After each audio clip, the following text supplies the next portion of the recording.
That line Jeez. slaps, dude. That's a great I'll have line. no song sang about you, Kingmaker. There's thousands dead on your account, flipped with the arrows. Like traitor, like carved into his fucking forehead or something like that. Oh my god. It's like, you got me. You got me. Like telephone.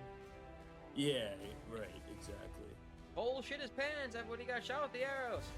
Dude, Rain is not doing anything. She's just fucking shit up. I think that Alice is just a sneaky fucking cuntbag. I don't think. I don't. On the ground just goes, guy just wanted the dreams. You're going down a path I can't follow. Yeah. Welcome back to episode 6 of House of the Potatoes. Here, got Self Dill, Go Potatoes, Scotty P. We're back for more. What's up, boys? As usual, cool. Start us off simple words. I'm gonna start us off, and I'm gonna take it because I don't give a shit. Fuck Crispin Cole. Simple as that. I Knew someone think had to say it. somebody else may also do it, and honestly, I think I would have blamed him. I would have blamed him. I think we're all on the same wavelength there. Yeah, pretty much. Yeah. Joseph? Yeah, good night, Criston Cole. I mean, that's all I was gonna say. So we're on the same page there, Dill. Yeah. My first word is Cole, and then Ormond, and then Gwaine. Two characters I am very interested in talking about. Interesting. Okay. All right. I love it. Well, Okay. anybody? Or you, Joseph? Favorite moment, scene, quote, anything that whatever was your favorite of the episode. Good feeling with this, but I would say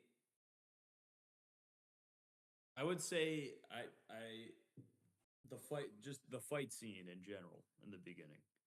So, not the death scene. I want to specify that we're going to talk about the death scene, but the combat stuff that was cool. Kristen was going to work. He's definitely a good warrior.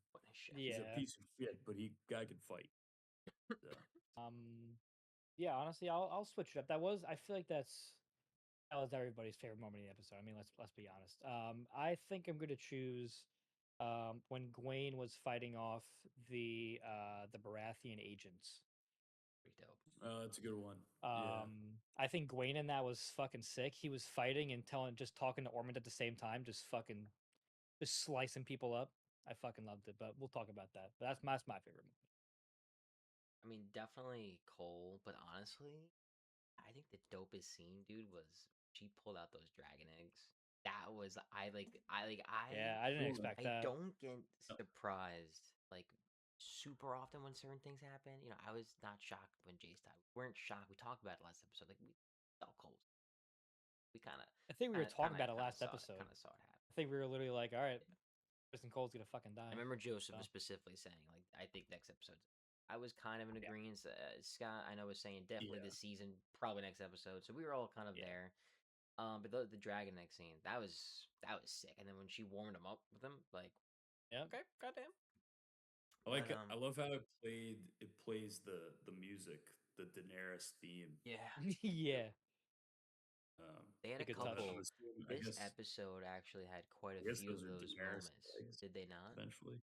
Like, just off the top of my head, I know, like, jumping the gun a little bit, but, like, that scene, obviously the dragon eggs, obviously we didn't see her naked in a fire, but who knows? There's still time. But you had, Rhaenyra get clipped by the throne. There's still time to see her naked. Yeah. Oh It's clipped by the throne, right? Just like Viserys did. So yes, I want to talk about that too. You know, a subtle thing was, I don't know if any of you guys caught it, but when Hugh was talking to Kat, and he's like, the queen has promised, and he stops, and it's like, it reminds me of early in the show when they were talking about Aegon, how he promised to give them relief. So it was like a full kind of circle thing there, where they've kind of gone right back to where they started, and she's just like, I'm done with you. Obviously the one that Joseph said. I don't know what it was, but when Cole first got clipped, it did remind me a little bit like Jace, maybe because it was just arrows, but it was just like, he didn't like. It was just getting fucked. It was just. But like him to die, but like let's be real. Did any of us think that somebody was going to be firing arrows into him like that? Like that's not really what you thought was going to happen right there in that Yes, moment. I did. Oh, It okay. says Then Kristen wanted never mind. Kristen wanted a glorious death, and like he Well, just I did. No, Well, didn't that's get how it. he. Well, that's how he dies in the book. Oh, okay. Well, then that's understandable then. The But like, do you get what I'm arrows, yeah. saying? Then, like, in that moment as a non-book reader, like, would you really be thinking like he's gonna get clipped with arrows? Like you did think something was gonna probably Yeah. happen, but that was. I could see how it would. I could see how it could come across as unexpected because you kind of think that he's gonna get this kind of glorious Yeah, death especially after in what just battle. Yeah, happened. he kinda took out the fucking dies like handkerchief a or villain. whatever the fuck it was. Yeah. So kind of Well, I think that's Not- That's Alice's handkerchief, Yes, right? yes, he was rubbing it, Allison's. Yeah, put it on the Allison's. hilt, Allison, and then it looked like he was sorry. going to go to town, and then he just got fucked. Yeah. So going into obviously what we're talking about is the first scene, right? Obviously they're Yeah. walking through, and they Mhm. freaking see these dead bodies, or they think are dead bodies, and they get ambushed. They get fucking ambushed. They got. It was a dope scene. Obviously, as we're talking about Joseph. Again, It was smart. Cole shows you kind of the warrior that he is. Obviously, they get trapped. I thought it was interesting. Like, it had Oscar Tully kind of being a little bit of a prick, like he usually is. Love it. It was cool when the Cole and his men first initially won that battle, and they were like, we light the way. It was kind of cool to see them, like, even after everything that they've been through, they were still, so these men were still following Cole, which I think kind of shows all that character towards him as like a leader. Even though he was doing some weird shit, like they still followed him. Like, as crazy as that sounds, right? Yeah, I did enjoy seeing Cole like fight because it was Yeah, cool to see it that was like cool. he has it. Yeah, he's a great sword fighter. He didn't He's a knock great Damon fighter. off for nothing, all those years ago, Yes. and it was cool when they like all circle around them. You're just like, she. I was like, Like That's they're why this I is there. shit. wanted. That's why I wanted to specify that the fight scene was my favorite scene. Yeah, which is understandable because it's kind of like almost like two different scenes there, and in one Oh, little scene. I see what you I mean. wanted to specify that because we're gonna get into the manner of his death, and we have some thoughts about that. So that's the first half of this scene here, pretty basically. And then, dude, this quote here, when the guy, I guess his right hand now at this point was like, "Who are they?" And he's like, "Our death." Like he knew they were fucked. I love Tully showing His no Cole's remorse. just like he doesn't. He's just like I know I'm gonna die. We knew this was I've been happening. waiting for this. Cole's this like, is I've been it. waiting for this. And This is I fucking saw a scene. Remember in Game of Thrones when I forgot that commander's name. Remember when Daenerys comes with her army, and there's that fucking douchey commander for Lannister army, and they're like out there waiting for them, and then when they actually attack, he starts to run away, and they clip him. Like he wasn't like that. Like Cole met his death head on, and he took it like a champ. But I love Tully here. He's like, I made a promise to the dead Cole. I told them I'd build a sept out of traitor bones. I don't have near enough bones yet. Yeah. Just like let him know, like there's no surrendering here. Like Cole tried to a little bit, and then I love Roderick. What better way to die with a blade in hand? Which he did die with the blade in hand. Obviously, like you said, Scott. Cole takes out the handkerchief. He dies this unheroic death. It really, to be honest, Cole did try to offer that 1v2, which would be kind of sick, honestly, if they took that, if they accepted that challenge, it would be kind of dope. And then obviously that bitch, the 3 arrows, and I saw it online, but apparently she's like, this is what Game of Thrones done. They just fucking have people show up and do something. And you're like, who are they? And then the next episode, they fucking tell you who they are. So apparently, she's Alicent Blackwood. She apparently ends up marrying Kragan Stark. I saw So that she's actually a character. Too. Yep. She's a sister. They said the sister to the Blackwood boy who dies in season 1. And then the Let's Rivermen. take a step. Let's take a step into the book corner here. All right. So yeah. Okay. So yeah. So in the book, Cole is killed by the arrows, just like we see in the show, by a character named Alysanne Blackwood, who eventually marries Cregan Stark. Good notes today. She kills Cole to avenge her brother, who's killed by Cole earlier in the battles of the dance. But they don't make that clear in the show. Yeah, they don't do that at all. Yeah, so it's she was like just unless some you've read random. the book, you would have never known that. But let's talk about That's a good ad. let's talk about the death. All Go right. for it, Joe. So, like, yeah, Tully, he said, yeah, like, listen, he says a cool line, right? It was cool, but like, but like they said, let's go back. I'm sorry. Let me structure this. Let's Let's back go it up. back. Hey, go back. Let's backtrack here. Let's go Replay. back to the last episode when Cole has his sort of farewell Yes. moment with Gwen and his men. Not tonight. When he's talking about dying a hero's death and like them singing songs about him, right? Yes. That's what he wants. That's what he wants. He wants to die this glorious hero's death, and he wants the realm to be singing songs about him forever, right? So they say that, they set that up, and then they don't use the line from the book that pays that off. In the book, before Cole is shot with the arrows, You got his notes too. the line is, because Cole challenges to the duel, right? And because he's like, all right, like, I know I'm gonna die, but let's have a duel. All right, me versus you. And then he gets clipped with the arrows. They're like, no, fuck you, no duel. In the book, the line is, I'll have no songs about how brave you died, Kingmaker. There's tens of thousands dead on your account. That's a great line. That's crazy. They don't use that. Yeah, they don't use it. They say Cole wants the song sung about him in the previous episode. It teased that line up. Teed it right up. That's and then they don't use it. They fucking butchered it, man. Like, I just don't get it. Great football I don't get it. Why would you include that setup in the previous episode and then just use a different line? It makes no sense. That line slaps, dude. That's a great I'll have line. no song sang about you, Kingmaker. There's thousands dead on your account. Clipped with the arrows. Wow. That's crazy. I feel like that just would have hit so much harder. I don't know why they did. I don't know why they didn't include that line. Maybe that's a little nitpicky, but like, you know what that is? Oh no, you know no, that is like bad writing. I just think that's weird. Yeah, I just think that's weird. No, that that's a use line that you should particular- include. It's such an iconic moment from the book, that line, and they just didn't use it, and that kind of pissed me off. So I also don't get the that's logic. why The logic though. that's like, why I would they sing said, songs like, about I it? love the fight scene, but I think they kind of, I don't know. I just feel like they kind of butchered that moment. Like, in theory, how did he think this was gonna play out? Right? Like, think about it logically. Like, he's outnumbered. Him and all of his men dying.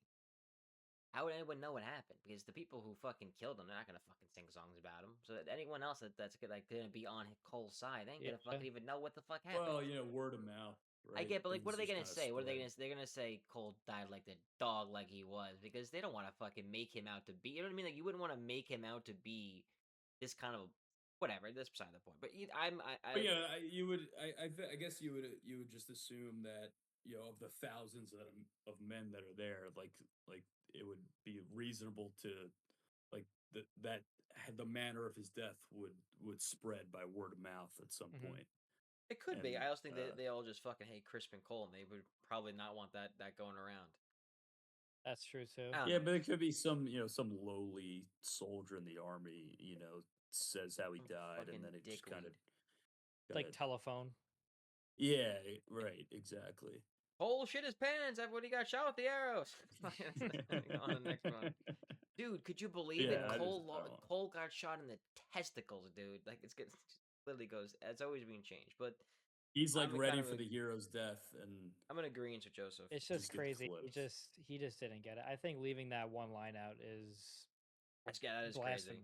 I wasn't a fan of just. I understand why this girl shot him though, because I was sitting there thinking to myself, like, why didn't, like, either Oscar or like Oscar Tully or Roderick get the kill? That'd be kind of dope. But I get it now. That makes sense. All right. Also, furthermore, one last thing. I think I've said this before. I'm all in on this Tully kid. I think Oscar Tully's got some game, dude. He's got some young rising star in the ranks. He's a good young rising star. He's a very good young. Right? He's like not old at all. He's got it. He's a capable leader. I don't have anything else to add on this scene. Anyone else have anything to add that they want to say about the scene? No, I mean that's. Second I Talked think about it for about 10 yeah. minutes, which is understandable. Yeah. Definitely a lot there. That's Dude, the longest scene we're gonna you talk have about, no for sure. idea how hard it was for me to hold that in for like a whole day, not to scream in that chat. I Like, know. I watched it. I finished it in the morning. I was like, "Fuck! I can't say anything." Yeah. Go. We digress. We move on. So, We digress.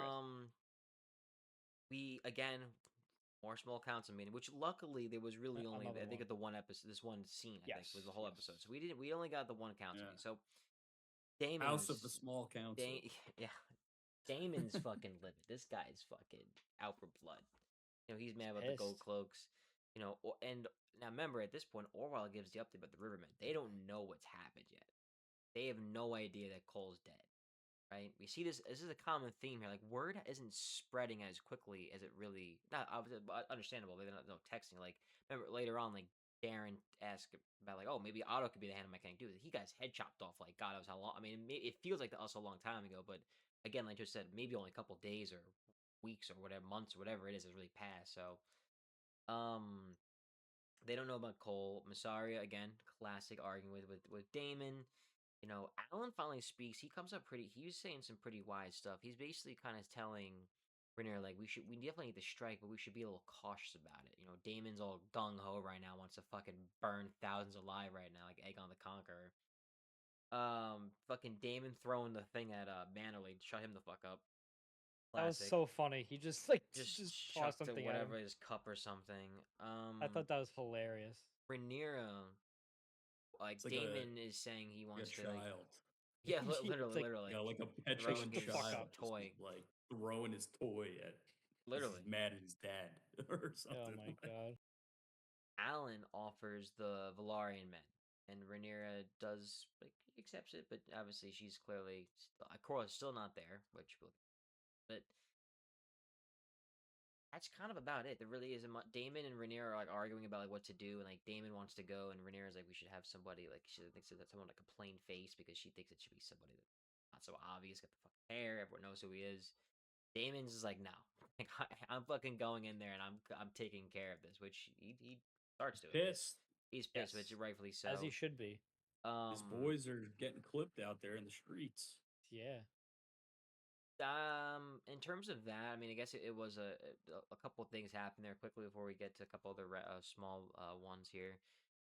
Anything to add there, Scott? I mean, they were just kind of just going over some stuff. Not really much really happened in this, honestly. But... Yeah, I don't got much, but I think Alan speaking out, you know, finally after like all like the small little meetings, I feel like he's been a little quiet, but now he's offering some actual like pretty solid advice. I mean, it's pretty logical to think the way he's thinking with everything going on. And then to eventually offer some of the men is also a good idea. So I think what Alan's offering is pretty wise. Sounds logical to me. That was the highlight for me from the meeting.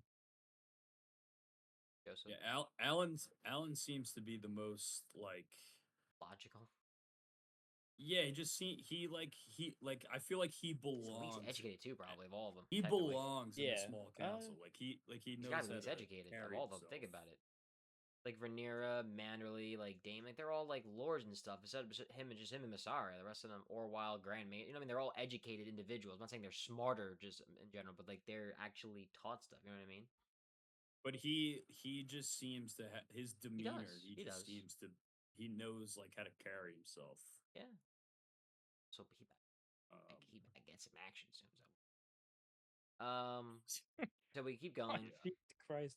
And Boris Baratheon, he sends his cousin, basically give an apology, like kind of like make an appearance, right? You know, Rhaenyra's a little ticked off. They brought up a Dornish threat. I didn't like.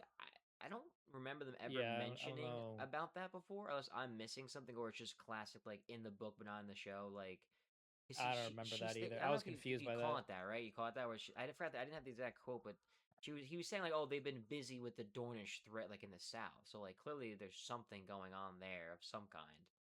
Which is weird to be like, yeah, so we're up here, here's King's Landing, and Dorne's fucking down there. So yeah, we can't help you guys. We have to go all the way around you and help somebody that's below you. Like that makes sense. Or maybe I was also confused at why. I was also confused at why Rhaenyra asked for the dude's belt. Yeah, that she, I caught that too. I thought she was like, Yeah, I that's thought I she was was like, gonna like that beat the means shit something. out of him. That with- it's like, all right, beat pull the down your shit out of pants, him turn with it or over. something. Oh, Like, did he? I She don't know. asked. Like, that No, was just she like probably asked for the belt just because random. they sent those men to go and try to kill Ormond. That may be why. That's the only thing I could think of. That's What does she need the? What, well, why yeah, would what the she does the belt. need belts the have belt to? for It's a like a royal belt. Let me see what they Probably. look Maybe like. it makes him look more actual royal because they're just assassins, not actually like those guys that they sent there weren't real Baratheon men. She asked for his belt. Again, I'm just saying is the only thing I can think of is that she asked the actual Baratheon's guy's belt, which is going to be like a royal belt. Like it's made of whatever. It's nice material. I see She what you're gives the saying, belt to these assassins to help make I it look. see. Yes, that's the only thing I can think I of. got I'm not you. saying that's right, but that's all they can That think makes of. sense. I guess. I see what you mean. So because again, Um, they don't you don't see Rhaenyra or something. Honestly, some shit fucking Daemon would do, bro. Send some fucking people to go kill some people, but you don't ever see that. That's just like it happens, and then they send the. Because again, in the first time I watched it, when they sent that thing to Rhaenyra, I was like, "What the fuck does that mean?" I was like, "Oh, they sent back the Baratheon clothing with the lettering on it to let like them know, like, hey, like you fucking sent kill us." Blah, blah, blah. We'll get there though. Yeah. But that scene again, not really much there. She threatens to hang him, stuff. Make him a traitor, but Of course. she acts for the belt, and that's the scene. Um, Ulf and Hugh are flying over a Tumbleton. Yep. Mm-hmm. Ulf is just like, he's in like limbo right now. Like he doesn't know whether to hate his life or love his life at the same time. Like he's got the dragon, but like he's like, I can't drink with my buddies. Like that's really all the guy wants to fucking do. misses the boys. Just wants to have a beer with. He his just boys. wants to have a beer with his friends. Like I also, I don't understand why he can't just be like, hey, why can't you guys come to? I guess I probably should ran out as a red key, but whatever. Yes, it's probably just a security risk. Yeah, they're kind of like talking about it. Basically, the conversation is basically like, do we regret being what we are now? Like service, like we don't have our free will and stuff. And you can even see Hugh's even questioning things. Obviously, he's probably a little stressed out because he hasn't seen the wife yet. He He doesn't didn't. really know what's He going didn't on. say much. He didn't really but say like, much. You can tell. He's Yeah, you can thinking tell. things. And we'll see. Yeah, we'll see I later. love when he's talking to Elf's just like he's like not one L with the lads. Like he just wants fucking beer with his boys, dude. That's all he wants to do. Yeah, he just wants a little IPA action. Yeah, I don't really have much to add like to this. The scene wasn't really much there. Joseph's shaking his head. Just got anything to add for this? Just wants to have a beer with his boys. Yeah, that's pretty much it. I mean, it's cool to see them just like talking and stuff because obviously they're the biggest threats there right now. Just two guys, but then one of them's got the second biggest dragon in the fucking kingdom, unless there's any wild one out there. But I mean, it's things are happening. Things are happening. I think a scene like that they're just continuing to drive the point home that Ulf and Hugh are they're getting wild more cards. And more frustrated. They're getting more and more frustrated cards. with Rhaenyra. Yeah. And there's no real reason, I guess, for them to remain loyal. I think their loyalties are in question. Yes, I totally agree. No rhyme or reason. No rhyme or reason. Chat don't know about that one yet. Yeah. So we digress. We shift gears. We digress. Rhaenyra goes and confronts Alicent. She's mad. Why would you escape when I've held you prisoner? Like, why would you think about doing that? Right. Like she's so shocked. Like I've been like, I mean, she could have just killed them and stuff, but like already. But she's like, Rhaenyra's making it sound like she's doing them this ginormous favor. Like she could have just sent them away. She really could have if she really wanted to. Like she honestly, like if she did send Alicent and Helena away, I don't think they would have ever looked back. Like if they just said, "Here, here's your hair, here's your child, go to Essos, we'll never see you again," there wouldn't have been a problem. But whatever. So they're arguing. She's saying like she got to split them up and like lock them up down harder a little bit. More guard duty, all that good jazz.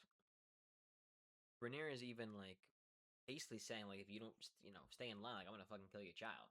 basically what she's saying to, to Alicent about Helena. This is Allison's just like, yeah, Helena's pregnant. Yeah, Alicent's, yeah. Yeah, just shouts it out. I think, right, yeah. I don't think I was she like, already knew, what? right? She already knew, right, Rhaenyra? No, she didn't know know until only Alicent Massaria knew. Oh no, what I'm saying is Yeah. I was maybe I just didn't pick it up. I was under the assumption at first that she already knew because like when the guards found her, they were like, "Wow, this bitch is pregnant." No. Then she said like, "Okay, I missed that part." Listen, Didn't you watch the episode twice? Shut the fuck up. All right, we continue on. So what I did pick up on, which was in the notes, was Rhaenyra's talking to the fucking White Worm, and we find out that this lady lies right to Rhaenyra's face that she says she didn't know about the baby when she did know about the baby, which she is really now talking about playing both sides as. It seemed like she was confused too that Alicent would just say that. She is starting to, like, you saw, like, she went from not even like the whole arc, but just like when she got kidnapped by Rhaenyra, she's like, all I want to do is be free and be on my own. And then she was drawn in by Rhaenyra's mercy and decided to like basically works her way up to the council and fingering a lot, making out and shit. And now she's like, just you can see like it's not like one thing has happened. She's like, I don't say like Tyrion with Daenerys or like Varys, but like you see her slowly like pulling away from Rhaenyra as the day goes on. Honestly, I don't really blame her because if I was her and she's a pretty smart gal, like seeing Rhaenyra, like this bitch ain't making smart decisions right now. So I thought that was very interesting. Not very surprised. No, she can't be. She has her own agenda. That's clear.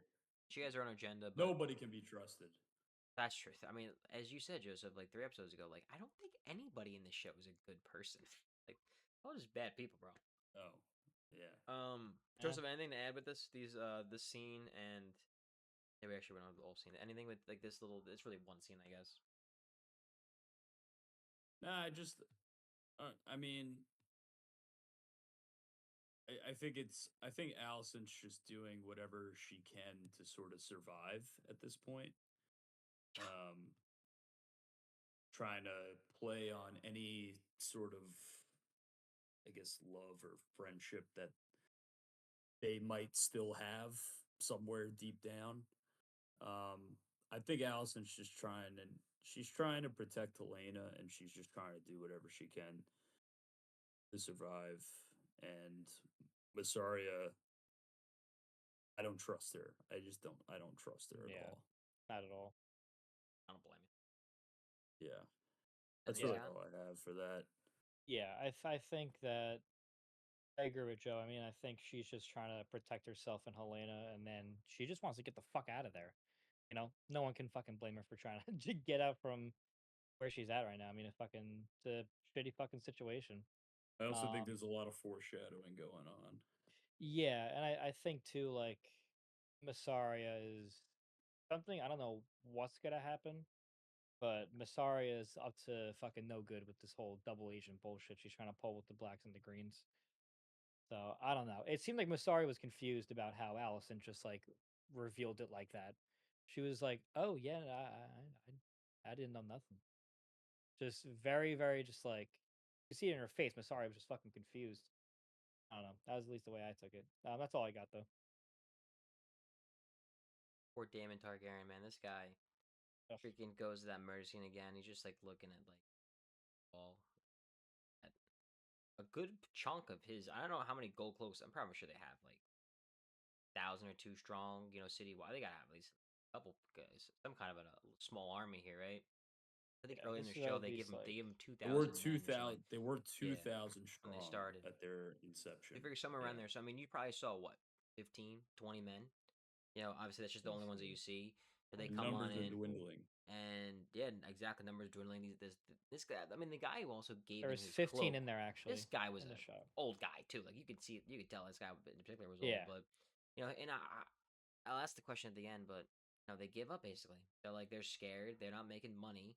They're scared that they're gonna die and leave their families alone. Fatherless, and then really be fucked. And Daemon tries to hype him up and reel him back in. They just calls him spineless, and they give up. And it wasn't even like a couple stayed; like they all left. And when Damon says shame, like that hit me so hard. Like, and you're just like, you feel for this guy. You're like, this wow, like It's man, kind of these heartbreaking. people are Yeah. people around him are dying. Dragons are dying. You know, he's in this struggle. He's always gonna have that sense of like, what if I could have been the king? You know what I mean? Like, and you got something like this army that he turned he turned them into what they were. You know, pack of hounds, as he says, right?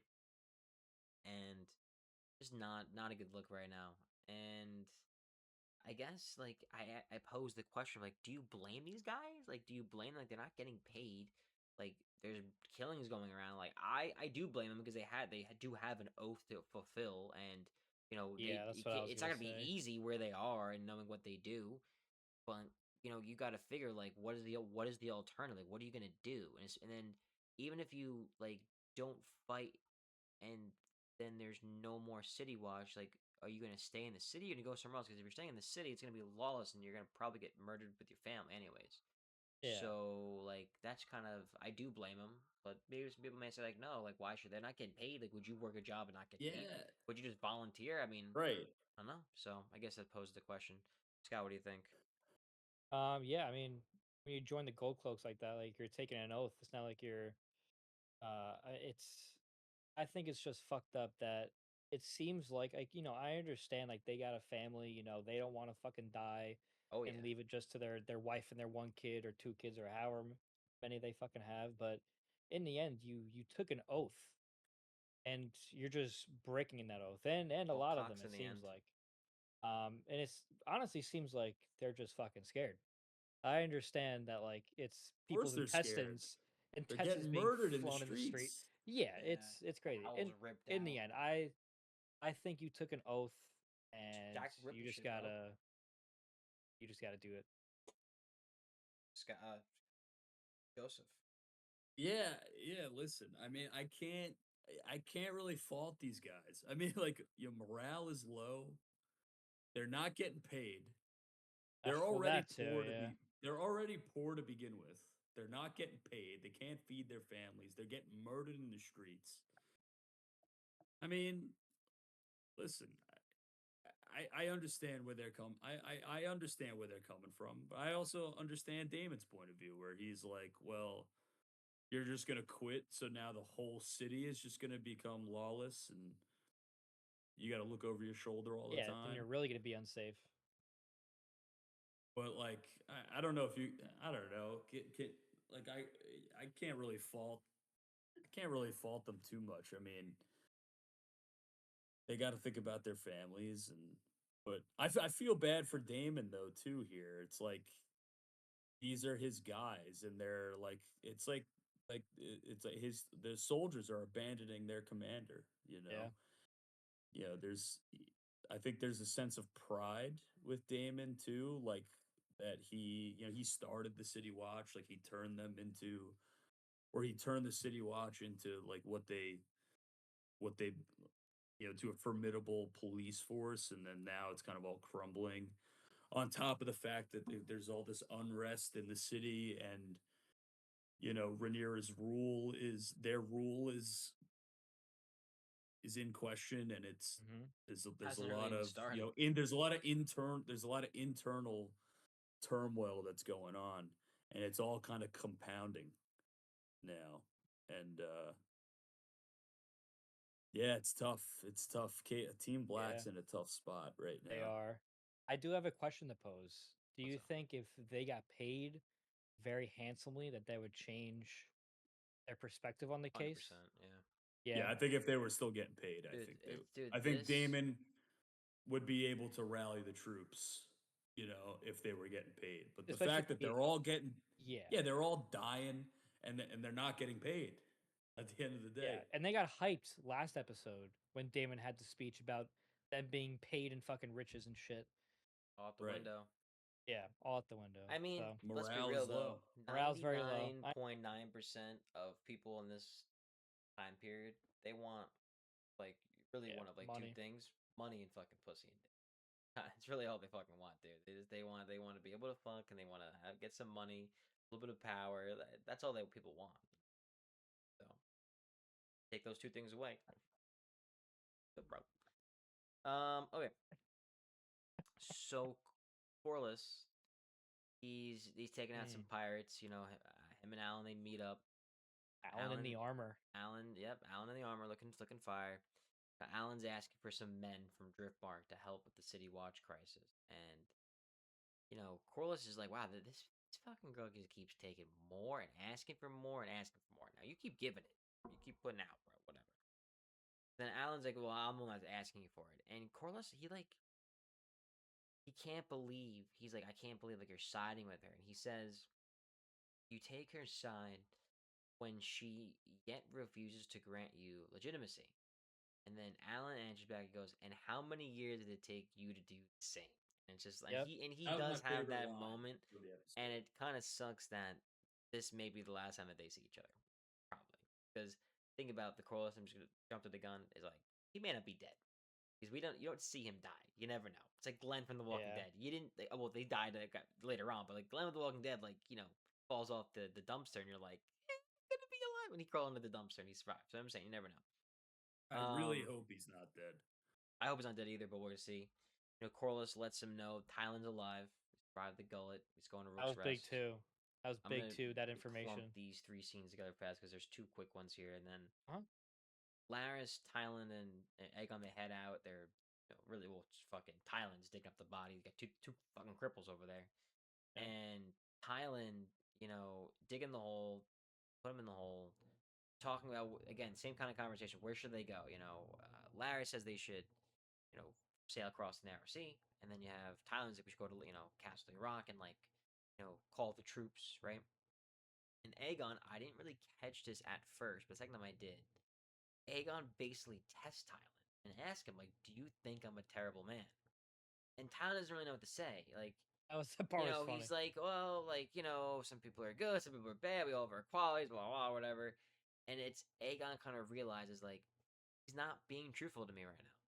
Aegon knows he's not a good guy, I think, and he knows like Larys told him the absolute truth, so he trusts Larys. So he thinks that, well, if Larys is gonna tell me the truth about the kind of person that I am and not have the balls to say it, he's gonna have the balls to say what is really the best solution. Where Tyland's kind of just like credibility is out the window. Yeah. So that was an important thing. He adjusted his ego, I feel like. Yeah. And Larys fucking roasted him. It's like a big Larys check. Put him in his place, and then they quickly show Rhaena just with Sheep Stealer. Like she sees Baela and Adam flying. Yes. Like you see two dragons, and you're like, all right, it's Adam and Baela. So, these three scenes, again, Corlys, more men, got it. Quick little conversation there. Larys, Tyland, and Aegon, they decide to go to Essos, and then you have Rhaena just sees Sheep Stealer. I just closed out my fucking Google Docs. Sorry. I'll open this back up. Joseph, on to you on what your thoughts on these three scenes. Yeah, so I love the scene with Alan and Corlys, particularly that line. Yeah. But he's like, powerful, how many years did it take you to do the same? And like, and it's like, and you see like by Corlys's reaction where he's like, "Yeah, you're right. You got me." It's like you got me. You got me. It's like, Corlys, he can keep fighting the Triarchy and taking his anger out on the battlefield all he wants, but it's like one of those things. It's like that's never gonna like satisfy the anger, Yeah. Where I think Alan is kind of being like, "Yo, Dad, like you got to get it together." Like you're still the fucking hand of the queen. Like you're out here. You have a duty to uphold, and you're just kind of out here running amok and just fucking killing a bunch of Triarchy guys. Yeah, fucking pirates and shit. It's like the queen needs you, and like pretty badass.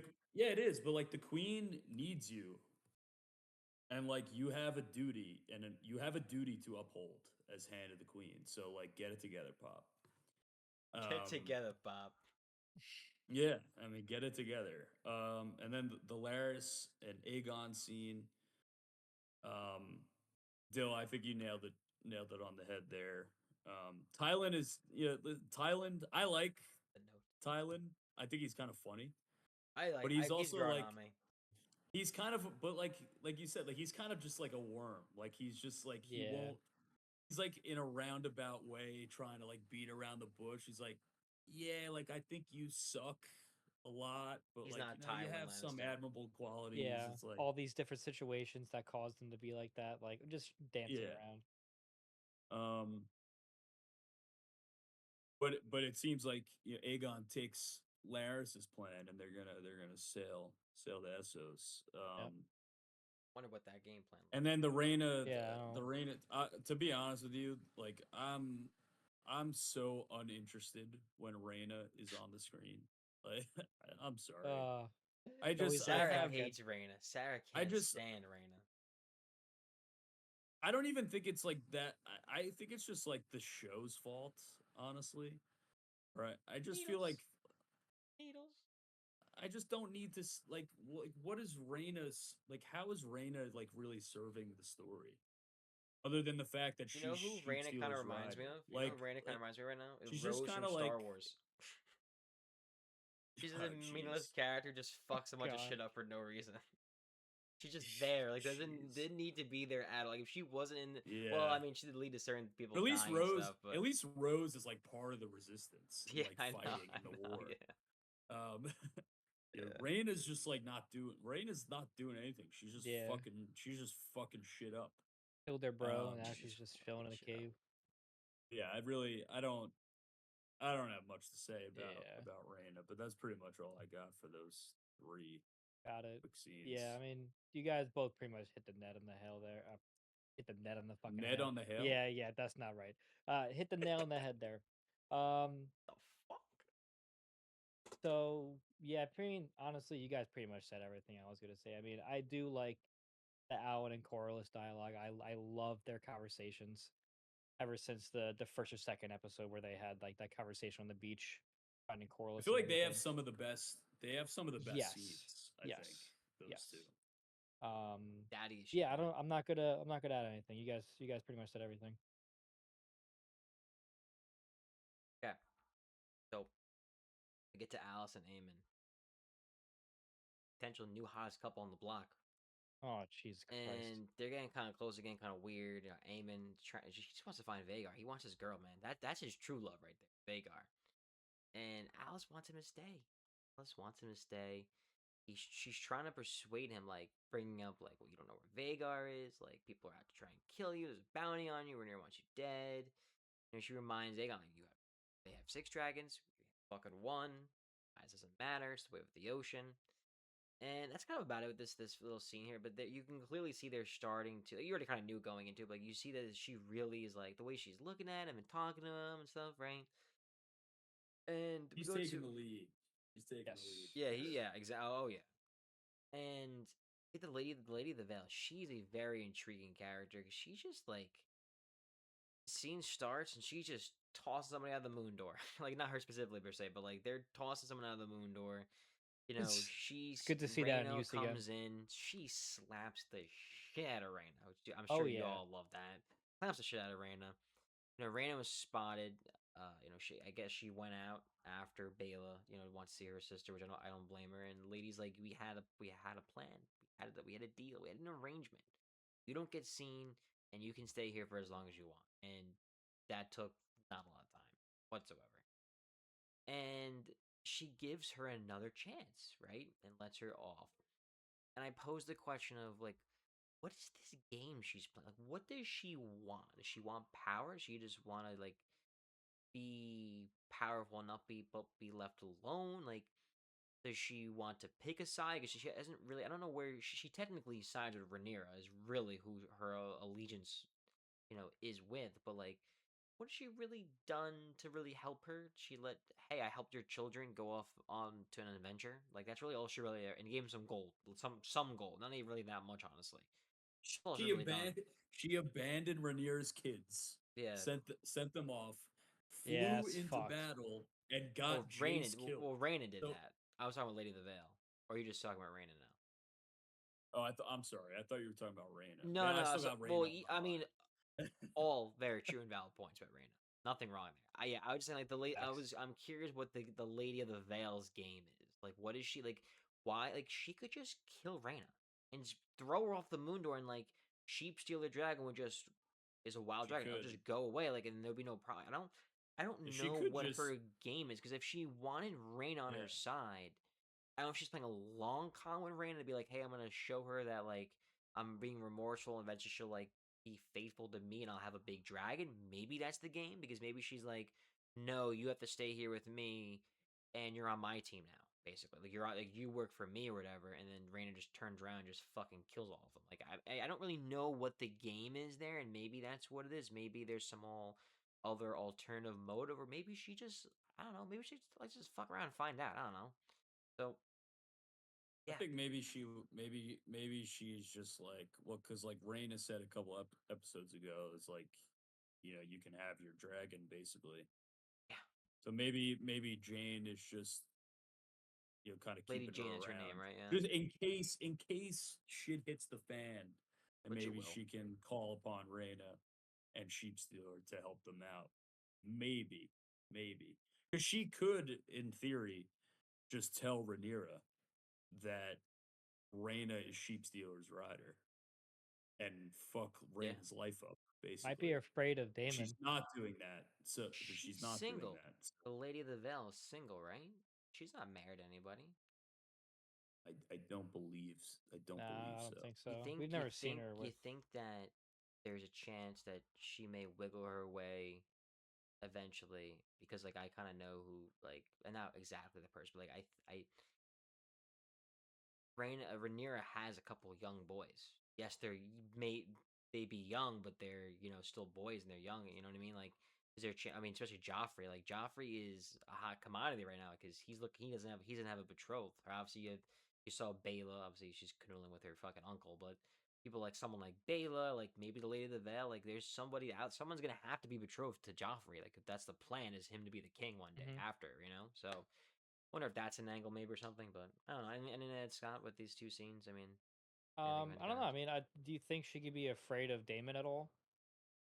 No, I don't think she's afraid of Daemon, because like she just like they had a chill conversation. And she was kind of like they were like kind of both play fighting, and it seemed at least she didn't play it off like she was concerned by Daemon, and Daemon was right. He's like, give me the money and I'll leave, and you want to see me again. She's like, all right, here you go. You know what I mean? Like sometimes, like, I mean, again, off topic, and maybe I cut this out. Like, I work at a hotel. Someone comes up to me and bitches at me about something, and I'm like, "What do you want? I want $100 worth credit. Okay, here you go. Get the fuck out of my face. I don't care. It's not my money. You know what I mean? Like, I don't need. I don't. She's rich. She's Lady of the Vale. Like, they have so much fucking money. She probably doesn't give a shit. She's like, here, take this. Get the fuck out of here. So, I don't know. But maybe. Yeah, I don't know. The Six Dragons was definitely very interesting. What do you mean? Showing off with Alice. Oh yeah. Six Dragons to one. Yes. It's true for now. Yeah, no, I thought it was interesting to see how Aemon kind of just wants to go find Vhagar, and then Alice is just Do like, you blame him? No. You can stay here, sweetie. You can do whatever the fuck you want to me. Do it. It's I don't know. It's she does make a good point though. Yeah. And she's like, if maybe Vhagar flew away to protect you, because if Vhagar was here, then they would assume that Aemon is there too. I don't think that's why Vhagar did it. I honestly think Vhagar was scared by Harrenhal. I actually think what that's happened. what I was gonna say. That's what I think happened. Yeah, Which that's what I was true. gonna say. I think it's definitely possible. Aemon brings it up. Like, how would maybe Vhagar know that he's? But how would Vhagar Vhagar wasn't know that? scared. Well, because the dragon and the rider have a connection. There's like a magical bond. But I like guess, yeah. But Vhagar didn't seem too scared when he fucking flew into Harrenhal and fucking burned everybody. Yeah, but they weren't getting fucking haunted. But speaking of, remember, like you're saying, their magical connection. Like Aemon's fucking having these crazy ass fucking dreams and shit. Magical connection. Vhagar might be feeling that too and be like, get the fuck out of this bitch. I mean, you saw it with even Caraxes was sometimes get a little restless when they were at Harrenhal when Daemon was out there for a fucking whole season. Daemon, bro, these motherfuckers. season back-to-back seasons, just chilling in fucking Harrenhal, fucking Yep. geeking out and shit. So Well, there's significance to that later on. yeah. Oh So, boy. anything else to add, anybody? If if they adapt it, if they do that, or this show just keeps getting. I feel like it just gets further from the books every time I watch it. But Oh jeez. Surprising though. We'll see.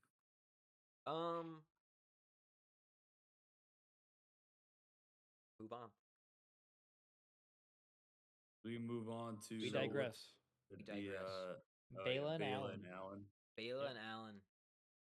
They from the get-go, kind of little flirtatious vibes. Baela is exhausted. This she's really trying to prove herself, trying to get back on Rhaenyra's good graces. She's been out and about nonstop, probably for days, maybe even weeks at this point. Alan is asking Baela to talk to Corlys for him. They're kind of sharing their daddy issues, talking about Corlys, she's talking about Daemon, and Alan kind of starts to see that she is getting a little close, start of a little kiss, and he's trying to kind of stop it, oh, you should get some sleep, blah blah blah. And eventually, they end up kissing, and it's weird. For some reason, for a split second, I thought they were brothers and sisters. I don't know why. And I was like, no, they're uncle and niece, which is weird still, but that's those damn fucking Valerians, bro. Those Valarians, those Targaryens, those families of the old Valyr, man, fucking crazy.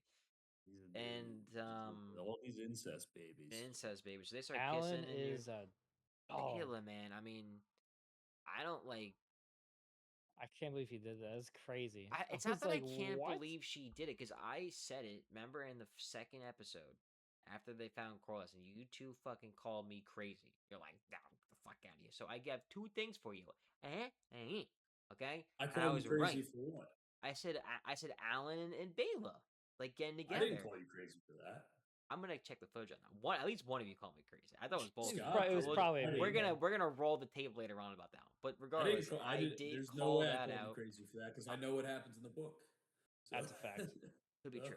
But at least Scott does. I remember getting some hater for that. But whatever. It's all right. I'll take both middle fingers. So they get together in the book, so I wasn't surprised by that scene. And it was a good scene, though. Obviously, you see Adam and Baela were starting to, at least maybe not as much. It was really more Adam. It seemed like he was into Baela more. Baela definitely shows more interest to Alan. The last interaction, just a little bit. In this, clearly, yes. So they kiss, and that happens. Wayne returns. He says he's done fighting. Wait, is the body even cold yet, Baela? Is Jace's body even cold? Yeah, but you know what though? To be fair, they didn't even kiss though or anything like that. They were just betrothed. I feel like they really wasn't. They didn't really have this They were cousins and they got along clearly. They did get along, but they never really showed any kind of feelings toward each other. So I feel like it's really not big, that big of a deal. That's true. I don't think that's true. What did they do? I feel like they didn't really you know what I mean? They never. I mean, obviously they were close, but they didn't. He wasn't dancing with her at the little dinner they had. He was dancing with fucking Helena, which I would have been an interesting relationship if they got together. But I just don't feel like they really ever show it. You know what I mean? It's more like a friendship between. Well, they never showed. I mean, they never showed them boning or anything. But I don't know. I feel like they probably got one in. Probably got one in before Jace squeeze one in there. Couple pumps. Probably squeeze one in. I don't know. I don't know. I think there was a love there. Well, regardless if there was or wasn't, he's dead, and Alan's not. He's getting some fucking incest plus. So there we got that. Fair enough. Joe's got to eat. So Wayne, he returns. Not really returns, but he goes to Hamilton with whatever people he had with him. I think it was only a couple. And they're talking, and Wayne's I'm done, bro.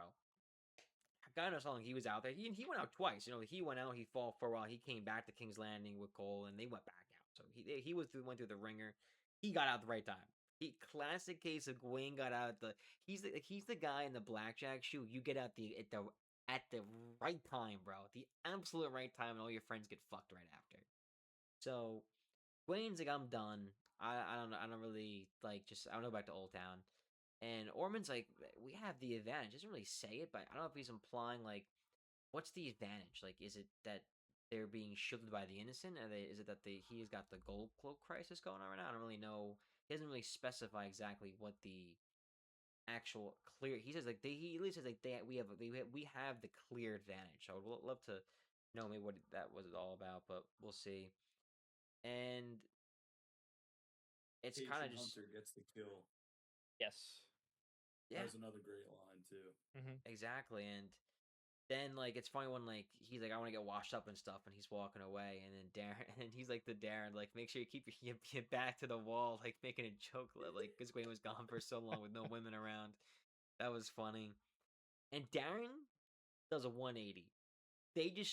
You see this other side of Darren like yo, Ormond's like loot like it's like your cousin you don't see very often, and then you guys finally like get a little bit of alone time, and you guys just start gossiping like right away, like holy shit, this person's crazy, this is what's going on, blah blah blah. And it's like a whole you have this like when with your family, you got a family function, you have to protect, you have to act a certain way. I'm sure that Joey Potatoes isn't going around fucking saying certain things like you're not Scott, I'm not. There's certain things that we don't say around our family. You know what I mean? I'm not gonna say what those things are, but kind of get the picture. And Gwaine is kind of right here though, because even though Darren's saying like he hates Ormond, like he hates the way he is with Ormond. It's really what he says. He's pleading for Gwaine to help him, but Gwaine's like, stand up for yourself. Like you don't have to listen to him, which he's so right. Like especially if they're dubbing you the king, why are you listening to this guy? You don't have to do that. He has no real hold over you besides that he raised you. Though. It is the abuse, and I get that. I do Relationship get of the that. It's the Throw a pair. abusive nature of the relationship. Throw a pair. Where that's what I say to it's Darren. like throw a pair. Yeah, but it's like it's like in an abusive relationship where he's afraid. He's afraid. It's understandable. He doesn't. Hard to stand up to him. He doesn't feel like he doesn't have the balls to stand up to him yet. But it's interesting. It was interesting to see. I like that scene because it shows that like they have a connection. I think Darren, I think views Gwaine as like kind of an older brother because they're really kind uncle of figure. Gwaine's really his uncle. Yeah, but I think it. No, I get what you're saying now. What I mean by that is like I think there is kind of like a brother like, or there's a he I think looks up to him in some ways, and he feels that Gwaine just abandoned him, because Gwaine knows how Ormond is. I think there's a mutual understanding there. It's like Gwaine knows how bad of a guy Ormond is, and he's still. They're siblings. They're brothers, right? Ormond and Gwaine are brothers, or they're cousins. They're cousins, right? Yeah, they're cousins. Yeah. I mean, Scott, before we go to you, like just the last end little thing there is like, Gwaine looks defeated. Like he's just like he's been through the shit and like being with Criston Cole. He's been through the ringer and then he starts to kind of walk away, and like Darren looks very disappointed, and he's just like tell me about my mother, and then Gwaine scene just cuts right. They don't actually show what the conversation was, which a lot of that in this episode, a lot of just like cutting the scene like in the middle of a scene not middle of a scene, but like in the middle of like an interaction, I should say, right? So definitely very interesting. And anything to add, Scott, with this the scene? No, again, like my second word being Gwaine, like I think like this is one of the scenes along with the scene that we're going to be talking about a little bit. I kind of like maybe want to choose him as one of my words. Like seeing the Gwaine dialogue with Ormond and especially Darren, I think is really interesting to me, because you can see Darren actually like talking shit about Ormond and like standing up to him, but just not in front of Ormond's face. And kind of just pleading for Gwaine to do something. But I do like how Gwaine's just being like, fucking stand up for yourself, bro. Like, just grow up and fucking do it. But it's like, you also got to understand like Darren and the whole abusive relationship, like Joey said. So, it's gonna be cool to see how. I'm looking forward to seeing how Darren is towards these last few episodes. And hopefully next season if he doesn't get fucking clipped, but we'll see. Yeah, I think it was a good scene. Go back to Helena. and Allison, and Helena's like, "You weren't gonna bring Jahara." And Allison's just like kind of like, "You got me," kind of, but not really saying it. Like she wasn't gonna bring Jahara. Like she realized, like she's like she wasn't even mentioned by Mysarius. Like you were not. Like you try to, and then Allison's like, "I wanted to get you out," and she's like, "No, you try to save yourself." Is the way she's really interpreting, which I don't really think is true, but like I do see why she's saying. I do. The reality is, Allison's a realist, bro. We can shit on her, but she's a realist and she understands that like they have a better chance of escaping without Jahara. It's just a fact. Kids can be remade. You don't like, you know what I mean? Like it's that's just how it is, and Allison it's the fucked truth, them the kids way the world Hightower. is. You know what I mean? So yeah. and Allison is trying to beg her to eat. She's not doing it. She's pissed at Allison, and then again, there's just more and more evidence of Helena being something, which they kind of say a little bit later on, which we'll get to. You see that blanket that they like that she was weaving, sewing, or whatever, knitting, whatever, and you see that it's Aemond, basically being like cuddled by Alice in that red, which kind of like the red witch kind of vibe right there. So that's stuff interesting. I'm telling you, I think she's got to be the same person. So Aemond now, go back to Aemond and Alice.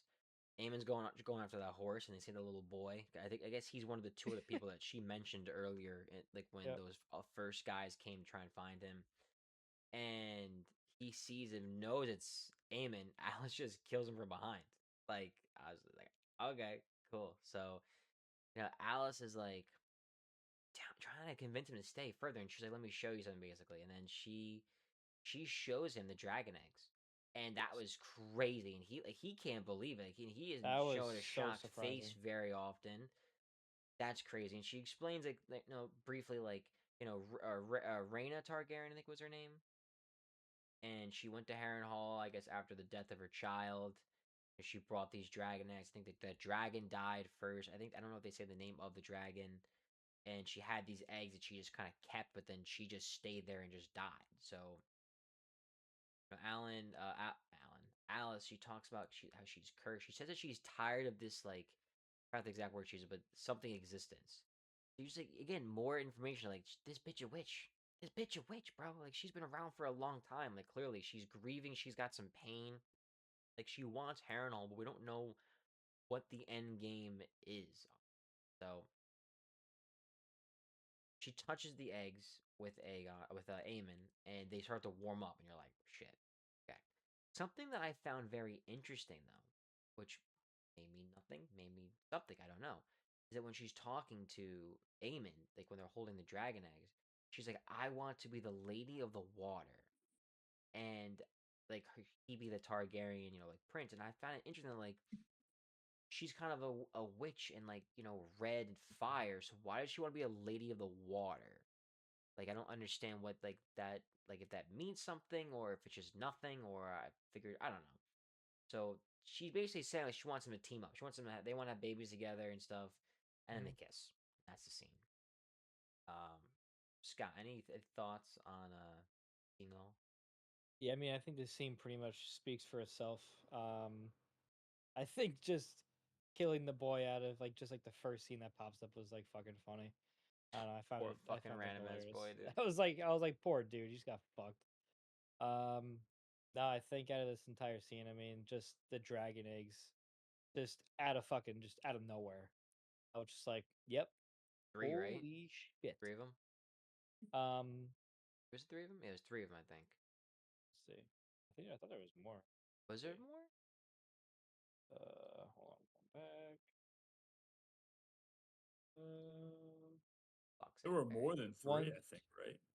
5. Five? Yeah, I think there were five. Yeah, crazy. So yeah, no, that scene was insane. But that's all I got for it. You can go, Joe. Yeah, I think it just shows that like they're Alice and Eamon, that like dynamic is interesting because I think Alice sees that Eamon is a path to power for her, Mm-hmm. but I also think that she does have like this affection for him as well, and I think Eamon sees a future with Alice that he never thought he could have. Like, I think he sees like some, I don't think he ever thought about, settling down, having children, because he's never really had that sort of romance element in his life. Surprised that's not happening. He hasn't been betrothed yet. Yeah, so I think he was supposed to be. Actually, they tried to do it, right? Sorry to interrupt. They tried to do it with the Baratheon girl, right? Yeah, but I think he was just like not having that. Yeah, wasn't like that Baratheon stinky. Yeah. So I think it's interesting. I think they each see something in the other. Like want some king's blood. Yeah, it's an interesting dynamic because I think Alice wants power, but I think there is an affection there as well. So it's kind of interesting to see that dynamic. And those are two, and the way they play it too. They're two very good actors as well. Oh yeah. So yeah, I like their scenes together. Right? I think they're good. Yeah, I gotta say, I think that Alice is just a sneaky fucking cunt bag. I don't think I don't think there's anything but a power grab and Harrenhal and her just being with Aemon just for the stuff she gets from it. I don't see a romance out of it, but that's just my opinion. Scott, you couldn't be any more fucking right. There's no fucking way. I mean, you look at what Melisandre did to like Gendry and like I don't really remember, not really Jon Snow, but like like Stannis. Like they just these witches just use people. They make it seem so real. They reel you in. First you're like, nah, I ain't falling for it, blah blah. Next thing you know, bam, you're in their fucking bed and they're freaking having sex with you and you're having ghost Stannis baby killing fucking Rhaenyra Baratheon. You know what I mean?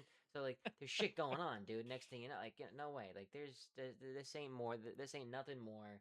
There ain't no You think she feels nothing toward him? I'm not gonna say nothing. Maybe like she does like have a slight thing, like a slight affection, I should say. But like, there's no way she's like, I love Aemon and I want to like rule the Seven Kingdoms. I don't think that's what the plan is for her. I think there's something else that she's going after.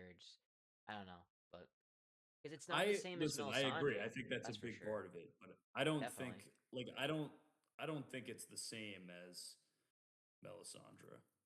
No, because like Melisandre, when she got Gendry, she like Melisandre tied him up and like, used his blood to do stuff. Like she could have done that with Aemon, but she didn't do. At least we didn't see it. She didn't do that with Aemon. She helped him get better. Like she wants him alive and well for whatever the reason is. She's not a red witch. She doesn't serve the Lord of Light. How do we know? Like Melisandre did. So I'm not saying she is, but I'm saying how do we know? We don't really know much what's going on. No, I could see the comparison. Yeah. But I think it's different in the sense that Melisandre just did anything. Yeah. Melisandre was like, I'm going to do anything to anyone to serve the Lord of Light. She turns those swords. But I don't know. I think there is. It's a weird relationship.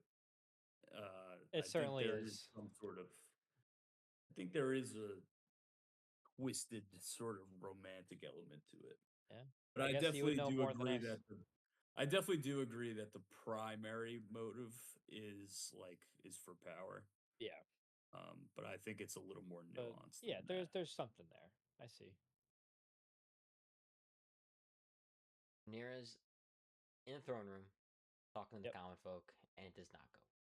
They're starting to get a little crazy. There's no coin. What does she do? Oh, blame the master of coin. That's why I have him. It's like that's not how it works. Like as the head coach, you can't just say, "Oh, go blame the offensive coordinator. That's why we couldn't score today." Like that's not how it works. I mean, that definitely contributes. But you're the head coach. That's how this works, right? Yeah. So when they talk about the City Watch, she blames Ormond. A lot of blame game out here. I'm not saying that it's all wrong, but like a lot of blame game.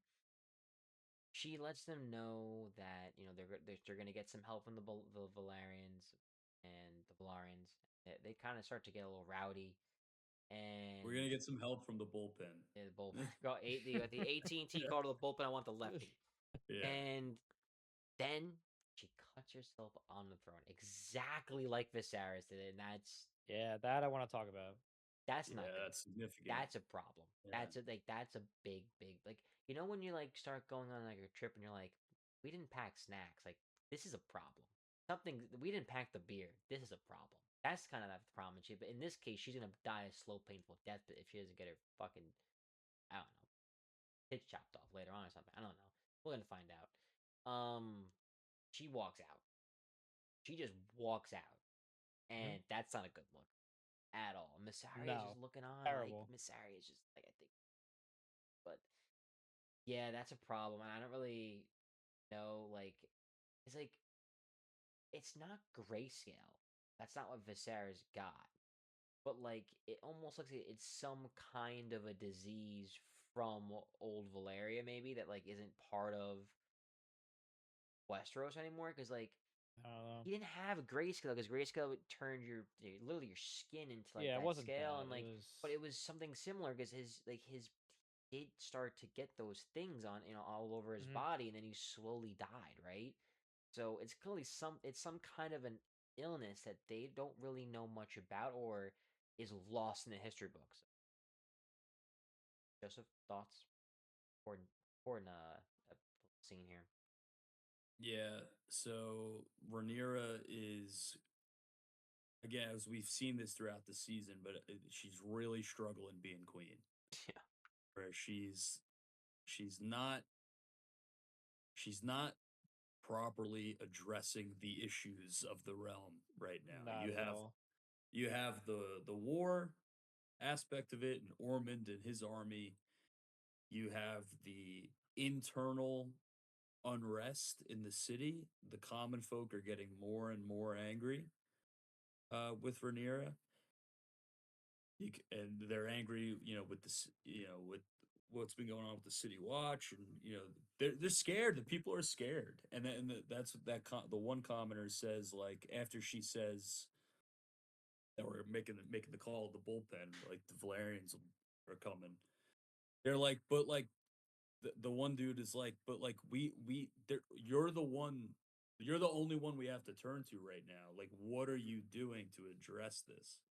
And she just she cuts herself on the throne, and she just fucking gets up and walks out, dude. Yeah. It's just like, She just I bugged out. mean, not a good look at all. So she's really Terrible look. struggling. Yeah, she's really like struggling to be the queen right now. I just feel like I mentioned this last episode, but like she's just really making a lot of bad moves, and I think it's intentional on the show's part that they're really leaning into this kind of unrest that's going on in the city, because I think that it's that's leading to something that I won't shed too much light on, but it feels like the walls are closing in on Rhaenyra. Yeah. I think you really see that in this scene. Yeah, I mean, I really think that I mean, at least for me, it's really hard to see Rhaenyra and Team Black just like this is what we're getting after the 2 seasons of her trying to peak, bro. Yeah, it's tough to it's tough to see. Tough to see Rhaenyra struggling like this, but I wanted to ask you, Joey, there was something I was reading that Guts on the throne means something in the books. I'm not sure if that relates to anything that you've thought of. Yeah, so in the lore, when a ruler is cut by the Iron Throne, it's a bad omen in the sense that it's viewed as the person sitting on the throne is unfit to rule. Yes, that's what I if saw. they're cut by the throne. So that's the significance of that. Yeah. Um, I thought that's like a good add to all that, because that's I saw that, I was like, huh. I was like, definitely foreshadowing. And then she just got up, so walked that's out. why that's significant, because it's viewed as that person is unfit to rule. That's why they get cut by the throne. Yeah, so more foreshadowing, it seems like. So go to Damon. This guy doing everything he can. He's doing everything right now, man. This guy's doing everything, bro. He goes undercover as Gold Cloak, and he's getting followed by that guy. I forgot the guy's name, but the High Tower like loyalist. Yeah. Who's in charge? He's like kind of the guy kind of running the show here for Ormond, but in the King's Landing right now. And Daemon gets him in the alley, tries to question him a little bit, and Daemon kind of asking how many. Flipped. Yeah. Daemon then, he starts walking out. He pumps in the Ulf, and Ulf's like, "Watch for your fucking." It's like turns around, he's like, "Oh shit, it's fucking Darren, it's fucking David." And Ulf just wants a drink, man. This guy's just trying to sneak in a drink. And Damon's questioning him, and Ulf's like, man, all about the simple pleasures. We gotta have them once in a while. Like, you understand. And then Damon knocks him on his ass, dude. And then Damon threatens him again, like, dude, like I see you out here again, like you're gonna cut your tongue off, whatever he says.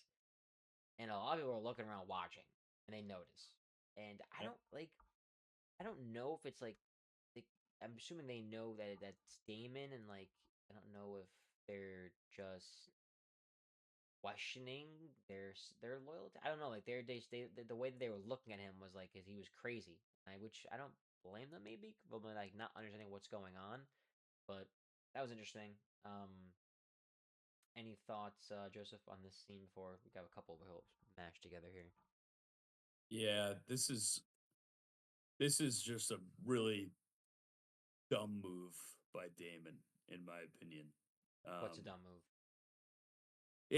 Him beating the shit, making a scene, beating the shit out of Ulf there. Always been that way because what's that? He's always been that kind of way in public and stuff for the No, most part. but he's doing it in front of the common folk who are already not happy with the current regime. Yeah, so it's not good. It's not a good look when the king consort is out in the streets dressed as a gold cloak, who the commoners do not like, and he's just beating the crap out of somebody in the middle of the streets. Not a good look. I don't think the common folk are gonna like that too much. Local gold cloak beats the shit of man who just wants a simple drink. Yeah, there's the headline right there. The headline in the King's Landing Chronicle. Guy just wants King's Landing Chronicle. King's Landing Chronicle. That's a good one. That's a good one. That'll be the name of our blog for Game of Thrones. Yeah. Yeah, so it just kind of feels like Daemon's making matters worse.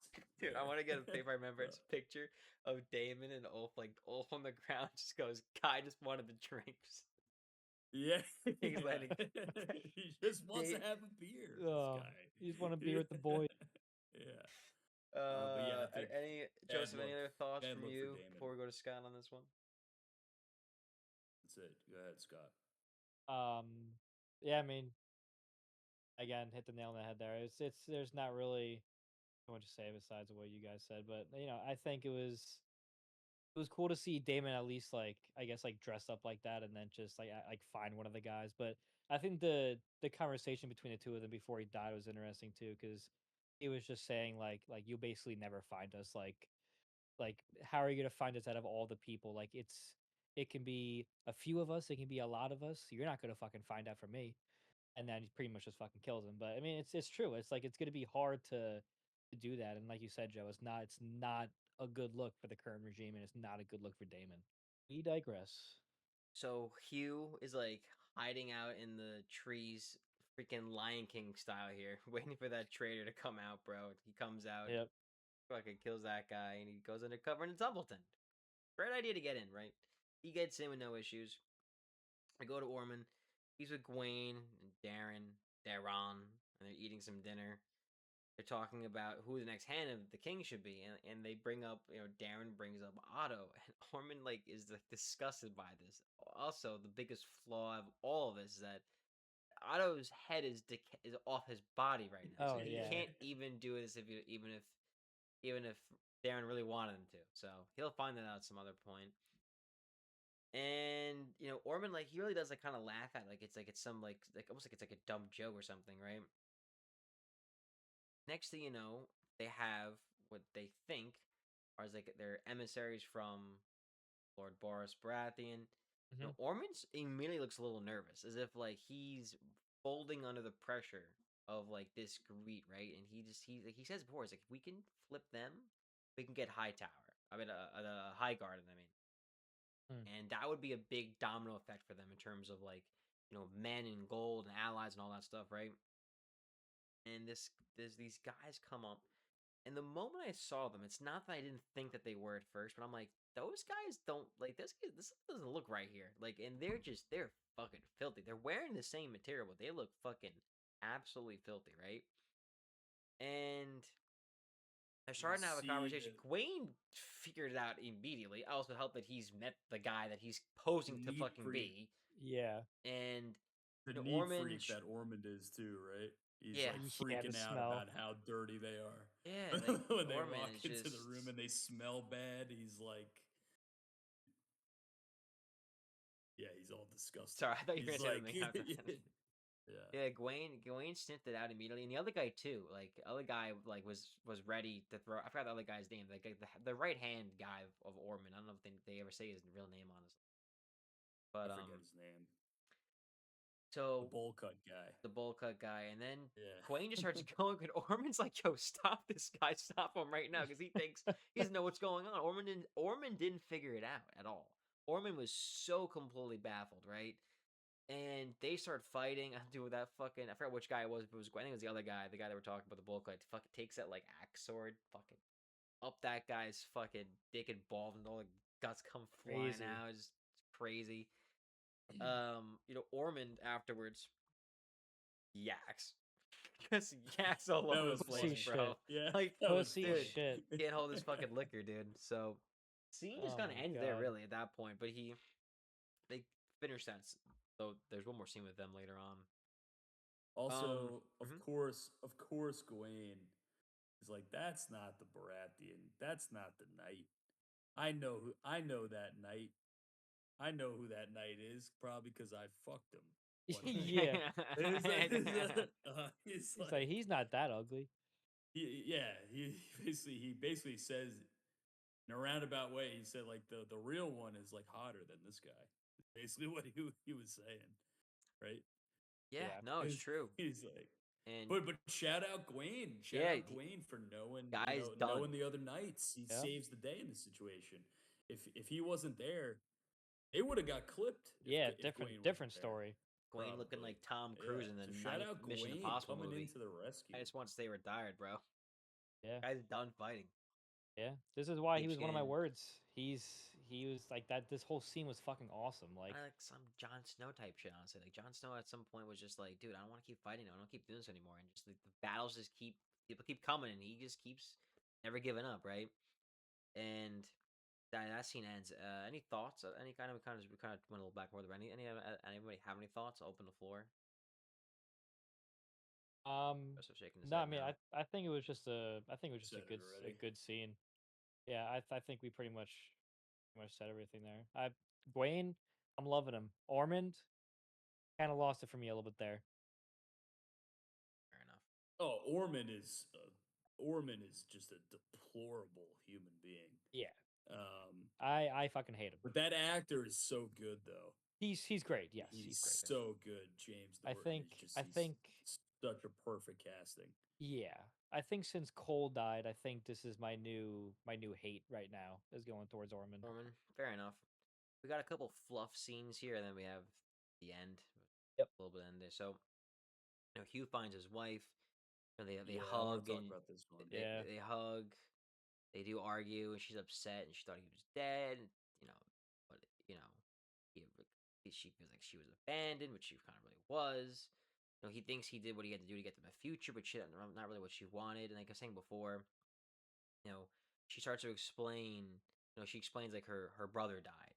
She had this long walk to King's Landing. She did things, and he's like, "What happened?" She's like, "I did many things." You can probably tell, like she probably got like shit like that straight up. Honestly, just the way that the world is at this point, right? She probably got, far had to do walk. certain things. You know what I mean?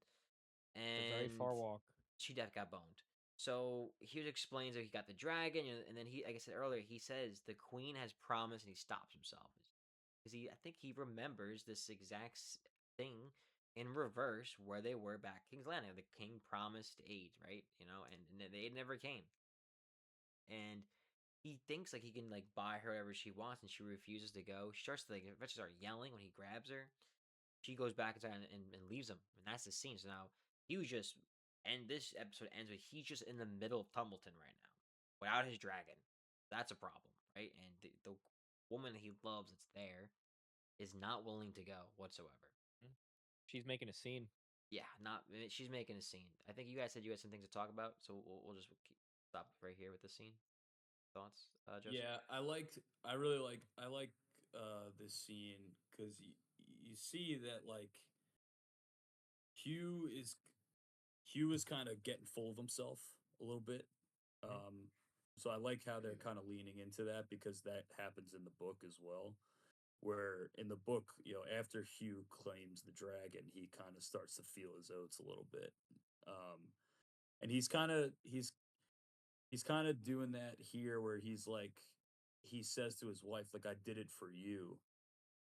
But his wife is like, well, no, you didn't. Like, you did it for yourself. You did it for yourself. Like, I needed you here with me. And you chose to ride off, claim a dragon for your own glory. Like, don't sit around and say that it was for me. And she, like, you see, like, it's like a heartbreaking moment. Like, you see, like, the fear in her eyes. Like, when, like, she doesn't recognize her husband. Like, Hugh is not the man that she married anymore. He's changed. And that, like, I think that scene really shows that like that relationship is over. And Hugh is kind of they're just on a different path now, and Hugh is he's a dragon rider now. He's feeling his oats, and I wonder how him losing his wife is gonna like affect him going Maybe make him forward give in up the some of the dragon. decisions that he makes. Maybe he tries to give up the dragon to Rhaenyra has to try to convince him otherwise. Yeah, I don't think that's gonna happen. I think Hugh is full blown like I'm a dragon rider now. Like I'm hot shit now. And his marriage is pretty much over. So I feel like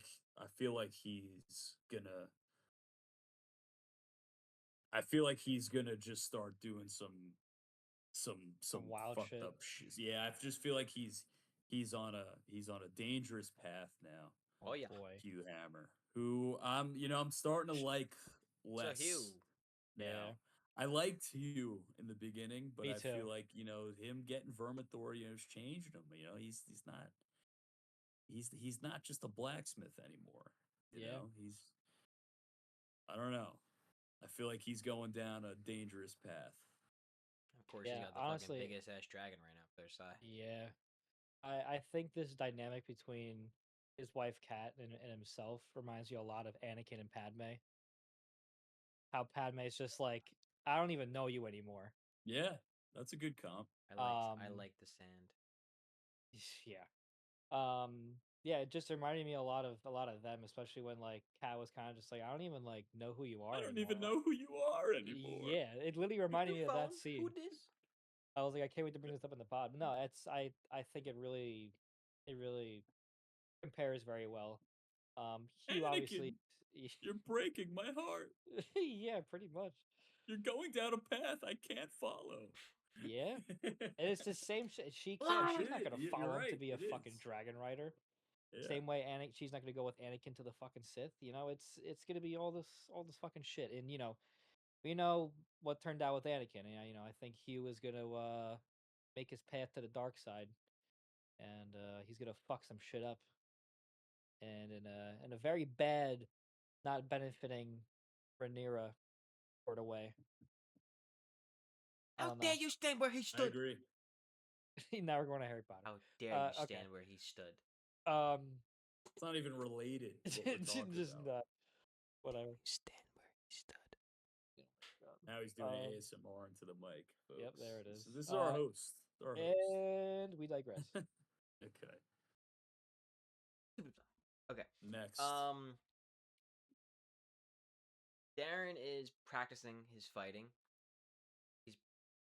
We have Ormond apologize to Gwaine, right? And they're kind of having a little chit chat up there. They're kind of bicker a little bit over like being the king, and Gwaine's kind of like Darren would make a good king, and Ormond's like yeah, and he's like well, gonna use him though, kind of like, and they talk, and then Gwaine finally is asking me like, so what's your plan? Scene ends again. Like a lot of scenes in this episode, kind of like last, abrupt endings where there's conversation going on and it just abruptly ends, right? Like we talked about with Gwaine talking to Darren after Darren asked, about his mother, right? You know, a lot of again, you cut the scene with Hugh and Kat. I mean, sure, I know she walks away, but Hugh's just left there in the middle. There's a lot of just scenes that just abruptly end, right? Not really much there. I don't think any. Do you guys have anything to add of any kind, Scott? A quick No, scene. I mean, I don't Much. got too much. It seems like Gwaine is just trying to do his part with Darren and just being like, what, like, the fuck is your plan, bro?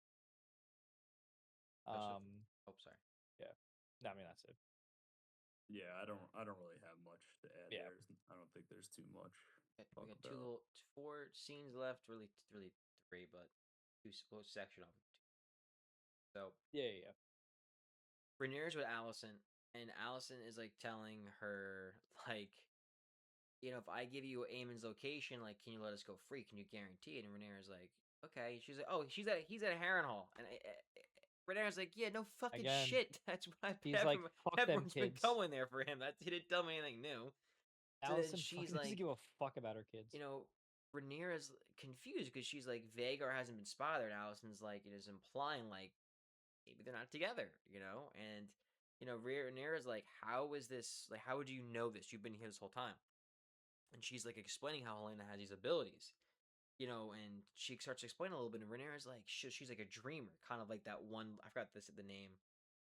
The person who dreamt about the doom of old Valyria, right? And how they took up, they left, and they came to Westeros, and then everyone else pretty much fucking died there and shit, right? And Rhaenyra is realizing, well, if this is true, and Aemon's not with Vhagar, he's very vulnerable. So they're having the conversation, and she's like, well, if I send a bunch of people out to kill him, he's gonna just go into hiding. I'm not gonna find him, right? And she's like, well, if I send a sword with someone that he trusts, with Allison, maybe we get a chance to kill him. And Allison's like, no, like, I don't want to leave Helena. And at first, when I first saw it, I was like, yo, it better be Captain Price and fucking Allison on the fucking road, bro. Going to fucking kill Aemon Targaryen. But I don't know. I don't know if he'll be a part of that crew or not. It'll be somebody else. And then they go to Helena. She's like, I don't want to be alone. And Allison is starting to console her. Helena says, you could have said no to her.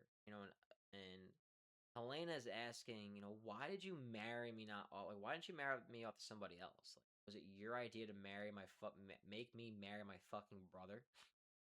And Allison's just like, well, it was actually Otto's idea. I didn't, it didn't really protest it, but like, I thought you'd be safer here in King's Landing with me than with some other fucking lord who's doing God knows what to you, right? Yeah. And Allison finally feeds her because like the whole throughout the show she was like trying to feed her, and then Allison rides off. You don't really see who she's riding off with, but she's riding off what it looks like maybe a couple men, maybe one or two guys, 3, 4 max. Like you can see it's very very small party here, right? And the scene ends right there. So before we get to the last little bit here, are there any thoughts on these scenes here with Rhaenyra, Allison, Helena? Scott? Yeah, I thought it was, again, Allison fuck them kids Hightower. She just revealing Aemon like that. Oh, he's a Harrenhal. What the fuck? And Rhaenyra is just like, why didn't you just tell me this like right away? And she's like, oh, this is new news. This is new news. This is new news. Yeah. I'm just like, what the fuck? I'm just surprised that Allison is, again, just pretty much just giving up her kids for her and Helena's safety. She's And getting up on now, Aegon and Aemon. She's all in on Oh, Helena yeah. right now. Yeah. That's all her eggs are Yeah. in that basket. Yeah. definitely. And then it looks like she leaves with 2 other dudes, just some hooded figures with torches, and then 1 horse. So She we'll see kept where that leads. Cole's baby or something. Imagine Allison was the one that was pregnant and she had Cole's Oh, baby. jeez. Oh, well. She'll be She receiving that did raven at soon. well, she did at She one did at point, one but point. she drank the tea. Things definitely did. But she. I think. Oh yeah. Sorry, keep going. Yeah, she drank. What's it called? It's like called the moon tea or something. Well, she right? drank Yeah, it in something like place that. of Helena, but I don't think she Both- actually was pregnant at that point, though. I think earlier on she probably was. Yeah, no, she drank it. Allison drank it at some point in the show. Yeah, She drank it. I think she drank it a couple times season. actually. But when she drank it this past season, Yeah, that was to try just to cover up Helena being pregnant. Yes. That was covering. Yeah, but that she was has covering drank it, I stuff. think, a couple times, at least once or twice. Yeah, She's familiar with We've it. seen it a couple times throughout the show.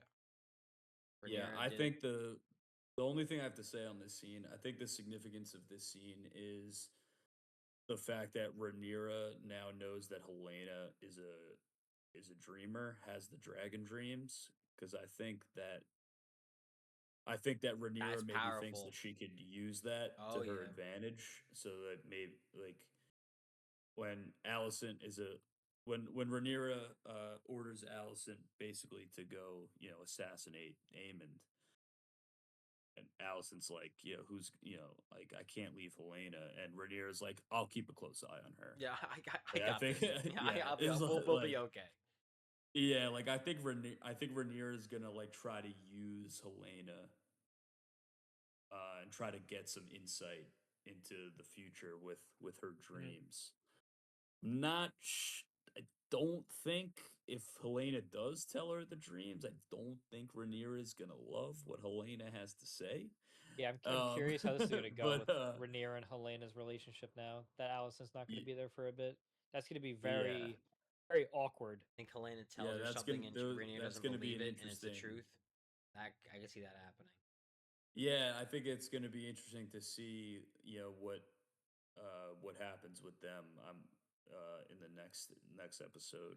Yeah, me but too. yeah, I think Rhaenyra maybe she thinks that she could use Helena's dreams, to her advantage somehow. We digress. Orwell, my boy, dude, fucking Orwell, man. He comes out with that jacket, and we make the assumption, right? It's from Tumbleton, from the Baratheon men, that they sent out. They're wearing like that jacket. Yeah, so these scenes are kind of cutting together, right? Yeah. Like, yes. Exactly. Yeah. And then they show on the back of it, it says like, kick this dog and it will bite your hand. Right? So it's kind of just like a reminder for Mormon to Rhaenyra, like, hey, like, you come after me, like you're gonna get put down, right? So quick scene, nothing crazy there besides that. And then we get to the finale of this episode here. Corlys is talking to his men, and they're cheering that they just they've crushed, the Triarchy, all the pirates and stuff. It says that they're needed in the city, that he's been away too long, and they get ambushed to the dark by Ormond's men, and it's not good. You see them, like, the men come up from behind with some chains and start to choke Corlys. We don't see him die. I don't think he's going to die, because I don't think, what would that do for you? I feel like he's definitely more valuable, him alive than dead. Personally, I would think, right? But what do I know? The other guys are definitely all dead. The other guys are all fucked. They're not whole getting squad out. Those is poor fucked. guys, you're drinking, you're boozing.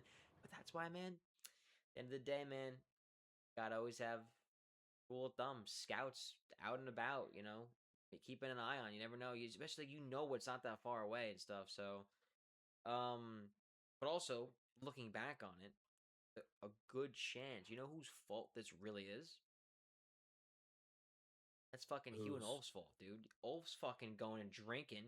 He's not there with his dragon flying about. And where's fucking Hugh? What's he supposed to be doing? Flying over Tumbleton. And what is he fucking doing? He's in Tumbleton without his fucking they're dragon. not seeing the scouts go out. That's the second time that those two fuckers have left their post of what they were supposed to be doing and let shit fucking get out of hand, right? You That's saw it just the with first Vagar. They were domino to sitting there fall. waiting with Vagar, and I get why they were told to leave from Alice, and what ended up happening. Vagar they could have had a chance to kill Vagar with those 3 dragons, but they did. They let it run away. So same kind of thing there. It was interesting that the Adam wasn't in an episode, like at all, besides that little shot from Reyna. So like, who wasn't in this episode? Adam wasn't in this episode. Sam? I think that's really it, right? About just, it. Just But all right, before Harris, the little baby. Yeah, before we go a little bit further, thoughts, Joseph, on these last 2 scenes here? Yeah. So I don't think Corlys died here. I think, or do we all agree on that? Yeah, I think he was taken hostage. I think if he died, I think Corlys is a character that like I don't think they would just like kill him like that. I think you would actually like see him die, and I think he's too major of a character to have killed like that. I think they kidnapped Corlys and killed all his men. And I think Ormond. I think Ormond is like we've been talking about. Ormond's playing a game of chess, and I think that he's trying to destabilize Rhaenyra in any way that he can, and I think kidnapping the hand of the queen is definitely a way to do that. Oh yeah. I hope he's not dead, because he certainly doesn't die in the book at this point. So I hope he's not dead, but I don't think he is. But yeah, it just they continues to show the that Ormond is Rhaenyra's biggest threat right now, and that's kind of what it's been leading up to the last few episodes. I really hope that Rhaenyra and Ormond like get a scene together. I want to see them like kind of come face to face, because they've been kind of teasing. Yeah, they're Ormond is just he's like 5 steps ahead of Rhaenyra, it feels like. Yeah. Like Ormond is dominating the chess game right now. Like Rhaenyra's got to make a move. A big move here. Yeah. Because she's just on her heels, it seems like, every episode. Yeah, I agree. I think what's really interesting about Ormond's character too is that like he himself is a bit of a bitch, throwing up after seeing blood and gore, whatever was making him do that. I would assume it's that, as a lot of people would probably just throw up after seeing someone's fucking body get chopped up and shit. But I think it's not about he himself. It's just him organizing all these different chess pieces on the board, and he's organizing them very, very well. And he has a strategy. He's planning them out. He's got a plan of attack, and he's just hanging out in Tubbleton, which is a good spot too. And I think, like Dylan said, having Ulf and Hugh doing what they're doing is terrible, because now we have the situation in the ending scene where Corlys and his men are definitely killed, like we said. Corlys was probably taken, and now we're in this fucking shit show. And I really think that's just the first domino to fall out of all the dominoes that are going to be falling towards the end of the season. I agree. Patient Hunter gets the kill. Yes. And Ormond's winning. He's winning the game. He's winning the chess match right now. Yes, he is. Rhaenyra's got to fucking do something. Our long-term predictions. Next main character to be clipped. What did we all say? I said Cole. Said Cole. Yeah, I said like Cole. What I'm saying from the beginning. So this season, we've seen Jace die, right? Mm-hmm. See Cole die. Anyone else like major character that we've seen? Those are the major characters that have died. Obviously I think I said Adam. We saw wannabe Jamie Lannister. He's not a wannabe because he hasn't been born yet. But he's not a main character. Other kind of characters have been clipped here that we know of. So Lohar, not really a major character. It's really She was in the book. She was. I mean, yeah. She's a character, a character of yeah.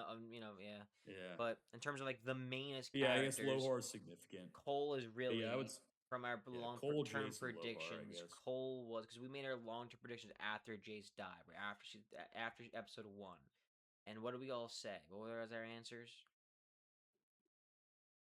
So Joseph, we said Gwen, right? I said Gwen. You said Gwen, and Scott said what? Ulf, Adam, Hugh. I think I said Adam. Adam. So we're all wrong. Yes, yeah. We're all wrong. But we were right on last episode that we were pretty sure Cole was going to get quit. This episode that did happen, so that's we were all heavy on Cole. We're all heavy on Cole, which is I mean, no one I would you would not want that to happen. Yeah, I think that was pretty obvious. Any questions, thoughts about this episode before we go into ratings, any kind of future nonsense or whatever? So who do you think is the next character? The next main character to die? I'm gonna say either Hugh or Ulf. I think it's be one of the Dragon Seeds. Could be. I'm just gonna say it's one of the Dragon Seeds. I think it's them. Something's gonna happen. One of them's gonna make a wrong move. So you're saying Hugh or Ulf? Yes. I think it's probably gonna be Hugh, dude. Okay. I think if I had to put some money on it, that would be Hugh. I can definitely see it now. That's it. I think that's where we're gonna land on Hugh. Yeah. Makes sense. Okay.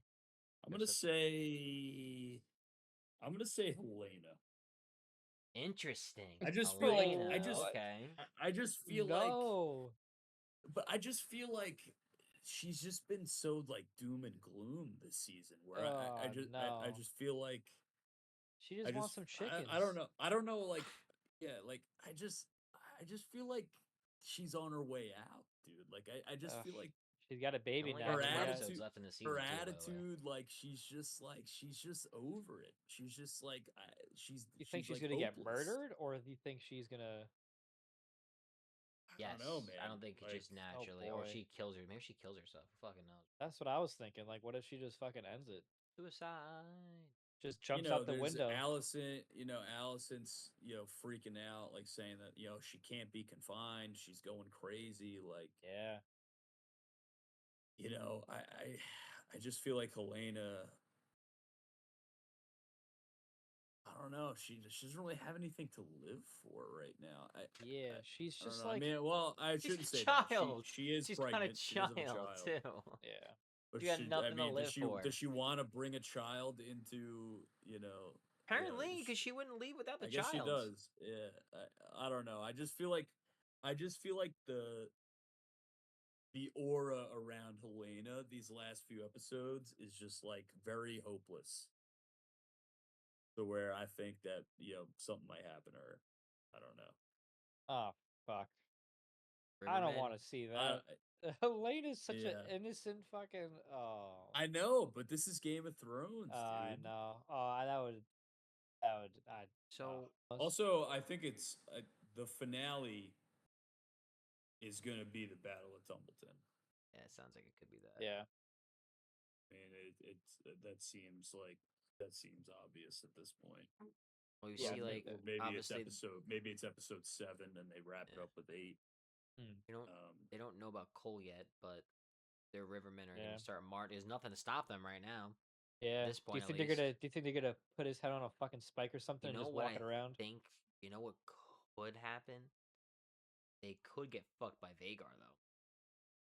That's the only thing that could stop them right now is Vhagar. They could, but Vhagar's in the wind. But Vhagar's just killing random ass thing. What if Vhagar somehow stumbles upon them and starts fucking them up? That could happen. There's no army right now. There's no army that's out there that's gonna stop. The Triarchy have been defeated.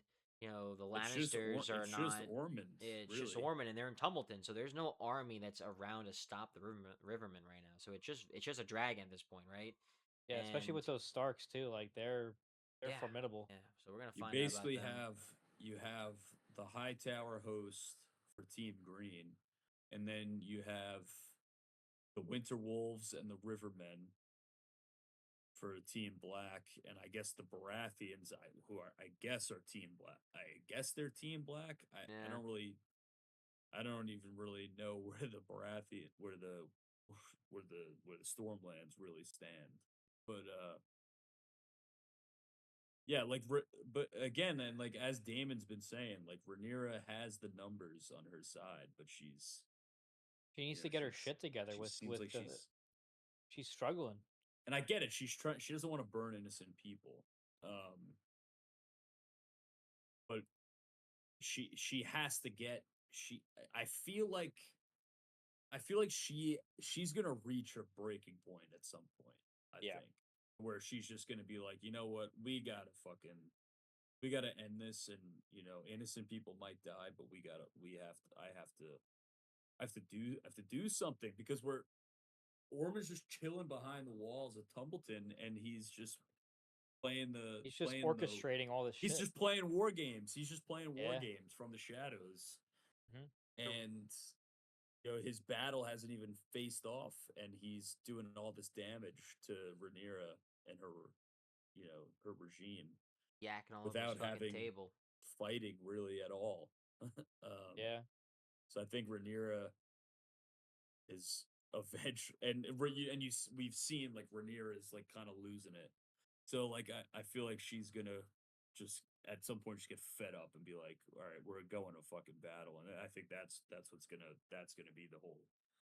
I think that's gonna be the end of the season with the Tumbleton. Yeah, battle. I think that her getting cut on the throne is definitely significant. At least to me, and like seeing that whole scene and the way it was shot, like I think that's heavily significant, especially with the book readers. I heard that was a very significant scene, and it was like it was very low key, but it was I think to me it means a difference. I think it's very significant. Good foreshadowing. Telling you right now, my prediction, like random ass thing, that Allison's gonna find out on the road that Cole's dead. She's gonna fucking get upset. I don't know if they're gonna. They may stumble upon the Rivermen, and like they're gloating about killing him and stuff like that. I wonder if they're gonna like fucking like put his head Do you on a think spike. Allison? We're gonna see his head on a spike next episode. Or that would be crazy. That's what I was wondering. Like, do you think they're just be walking they're around walking with by like? and they see like the dead bodies, and they just see him and they're hanging from a tree, or his just head just on a spike. Dude, that I would love to be a fly on the wall and see Joseph's fucking reaction to that. Seeing his fucking head on a spike, or like traitor like carved into his fucking forehead or something like that. Oh my god. I could see that happening. Anything to add? We're going Do to you ratings. think? Joseph, Well, hold on. yeah, Question.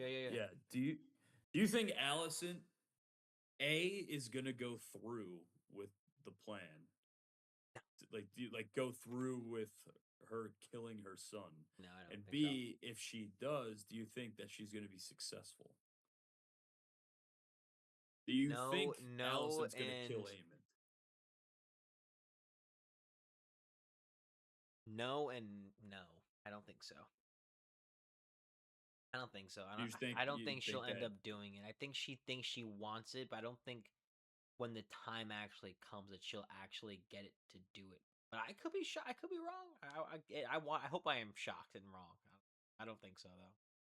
Yeah, I think that something on the road to Harrenhal. I think something's gonna happen with her and her group. She's going with just 2 nights, a horse, and herself, all the way to Harrenhal. I don't know exactly on the map how far it is. Aemond's dying on Vagar, bro. I think that something's gonna happen on the road there. Even if she makes it, I don't think she'd be able to actually go through with it and kill him. And I don't think Alice would allow that to happen either. I think that's the key. I think Alice is gonna sniff that shit out. Yeah. Yeah, because she's always there wandering around. Fucking bloody hound dog out there. Yeah, Aemond also is too. He saved Alice from those guys climbing the mountain, so he's also wandering around. But I think if she were to get there, I don't. I think it wouldn't go the way she's thinking. Yeah. Even with 2 nights. Any other questions, thoughts, comments, concerns? I think we should tell the people that we're gonna hold some polls, maybe. Yeah, that's right. I know we talked about that. I mean, maybe we could do like something like you know what would be a great idea is like favorite death so far, or something like that. Like we can do like Cole. Yeah, there's a lot of choices we can do. Cole, Otto, throw Jason there just because, and then like throw a fourth person in there. Mm, Or just roll those three. Like or just Yeah, straight we up can Otto or talk Cole. Like, about what do you like? What do you think was what death? I'm sure it's gonna be Cole probably, but like, yeah. what death was more satisfying? And you could make the argument like Otto got his head chopped off by Rhaenyra after what he did, and then Cole, Mhm. it's the way it was the way he died at the end was just I wish it was a little bit whatever, but that's just me. Yeah. But Yeah, we'll think of some. biggest backstab, shit like that. We can talk about it, but we'll do Yeah, some yeah. polls. Yes, That's we'll gonna be do some ratings awesome. now. So, yeah, ratings. let's go in reverse. Joseph, you start us off here. Let's start. Here we Let's go. let's Let's start. start off. Let's Let's start off start with the with 6 out of the 10. lowest Wow. bar here, and let's work our way up. Joseph, I think might be shocked. Let's see. Joseph, what do you got? I gave this episode a 6.5 out of Jesus 10. There it is. Fucking Christ. Just I a was passing gonna grade. give it. I was gonna give it a 7, but they fucking butchered Cole's death scene, so I knocked it down to a 6.5. Listen, there were some good scenes in this episode. I don't know. I just like when you get that feeling when you watch something that you're like I just didn't really care for it, and like Yeah. I didn't really care for this episode. I didn't think it was as weak as was it episode 3? It was 3 or 4. Maybe It was one of those. yeah, one of those. Yeah. I think I gave that one a 6. Yeah. So not that much higher, but like I would have given this. I would have given this a 7 if they did Cole's death scene a little bit better. Is I just like I said, I don't understand why they omitted that line from the book. Yeah, like I said, some good scenes, but overall, I just kind of felt like it was a lot of kind of nothing burger moments in this episode. Right. There was some good stuff in the beginning with the fight. I like this. Yes. I like some of the scenes. Yeah, I like the scene with Hugh and his wife, and with Gwaine, Darren, and Orman with the Baratheon men, and yeah, and the ending scene. But overall, I don't know. I know I'm a harsh grader. I mean, I'm not. I didn't like hate. I didn't hate the episode, but Mhm. like, I just feel like it was just kind of a. I don't know. I just didn't love it. I just didn't love this one. Yeah. I mean, hearing that first scene just get like ruined for you, especially with like someone like big like Cole dying. I feel like that really sucks. Being like a book Yeah. reader, even though like the shows obviously go and do their own thing. Like I respect that. That's fine. But to leave out something like that for like an important character's death that like was never hated on at all and like It is just, obviously but it, like a good. yeah. It's a It good. just plays, but like it Yes. just like it just plays into like The I whole said, speech he like had. in the last episode when he's talking about like he Yes. wants like the Yes. songs to be sung about him. Like it Yes. just kind of felt like they were teeing that up. Yes. And then I don't Just to not do it. again, maybe it's a little nitpicky, but like that's like such a cool moment in the book to where I feel like I just don't really understand why they didn't use that line. Yeah. I don't No, know. I mean, makes sense. So that would have hit more for me Yeah. if they had used it. But other than that, that was the only thing that really like rubbed me the wrong way, I guess. I just kind of felt like there were a lot of scenes in this episode where I was just kind of like, all right, like that happened. So Okay. yeah, Fair enough. that's kind of my What a view. fucking shock. Joseph with a low ass score. Scott, on to you.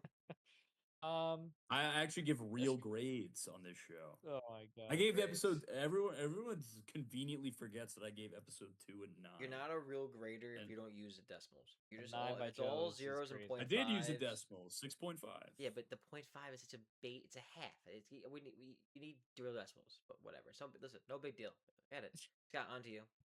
I'll give it an 8. Yeah, I think I agree with what a lot of what Joey said. I think they knowing what that first scene could have had in terms of the dialogue from Cole, I think is important and that sucks they left that out. It really does. Yeah, that was pretty fucked. Yeah. Knowing that he didn't die the glorious death that he wanted was satisfying to me as the viewer. For sure. So that I liked, and then knowing the backstory of the person who actually shot the arrows and stuff, that's also good to know as well. Some other key scenes that I really liked. Gawain fighting again against the Baratheon spies or agents, whatever you want to call them. Great scene, dialogue between him and Darren. Even Gawain talking to Armand as well was really cool. And there was a good amount of scenes that I liked. We got a lot more Allison, Helena. Again, Damon going through the streets in his fucking gold clothing, seeing Ulf. And I do like seeing the dragon seeds kind of getting a little going a little crazy right now. I can Reckless, a little see, restless. yes, a little restless. I can see them in the future.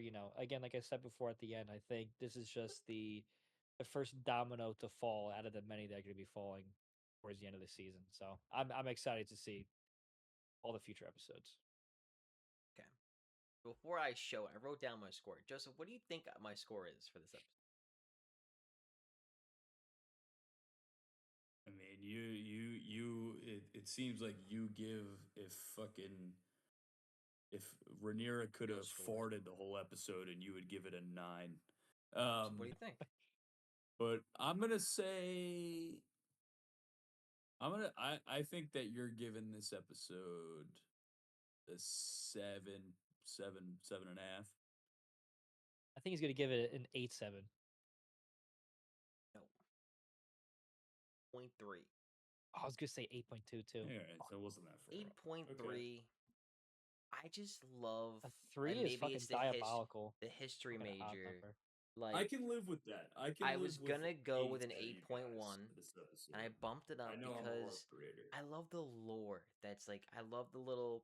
I really like the little backstory to the dragon eggs. I like the little thing going on with Allison and Helena still. Like it's a little thing going on there. I love the little scrap with Cole. Obviously, I was a little disappointed on the way it died, and like Joseph adding that like kind of hindered it a little bit too. I do think they missed a quote, great quote right there. Obviously, Damon's doing his thing as usual, fucking shit up. And I didn't really get much of Aegon, Laris, and Tylan. They have just that one scene. That's it. Not much of them. Rain again slapped in the face, made my night. Lady of the Vale is very interesting to me. The game that she's playing. That was a crazy Alice and slap. Aegon, a lot of mystery there, a lot of lore going on. Had some force behind it. Gwaine a little badass, even though he didn't run away, but like he just still like does what needs to get done without question. Darren, that extra side, that first real human side of Darren was awesome. Just to kind of see him flip that switch. The one moment Gwaine was there. Hugh and Cat fighting was just real. Just hit hard. I don't know who you are anymore. And just the end. That little they got jumped, and you got some mystery there. You got some death.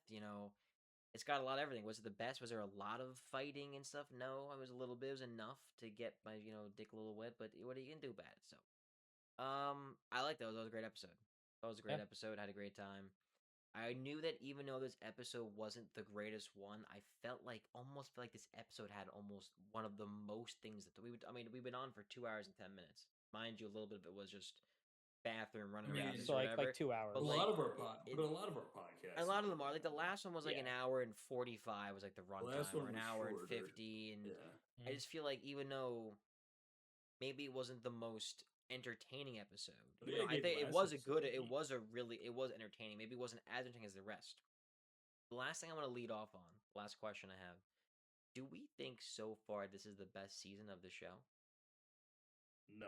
No, don't think it's the best one. What do you think? If you were to rank so far as of right now, the 3 seasons, what would it be? 1, 3, 2. One, I think, is by far 1, 3, 2 is probably at this very moment, but I don't think 3's far behind though, because I think 3's been really good. I think 2 is definitely the least one to me. Yeah, I think that we have to. We still have 3 episodes left, right? Yeah. 2 episodes. Yeah. 6. That was 6. We got 7, That's 8. right. 6, 7, and 8. So it's tough to really rate the season when we have the two probably biggest episode, because it's always like I feel like it's always like the last two episodes of the season Usually are it kind is, of like Well, Yes. usually it's Besides an last episode. season. It's usually the 9th episode, like So Battle of Bastards, Blackwater. Mhm. Like usually that second to last episode.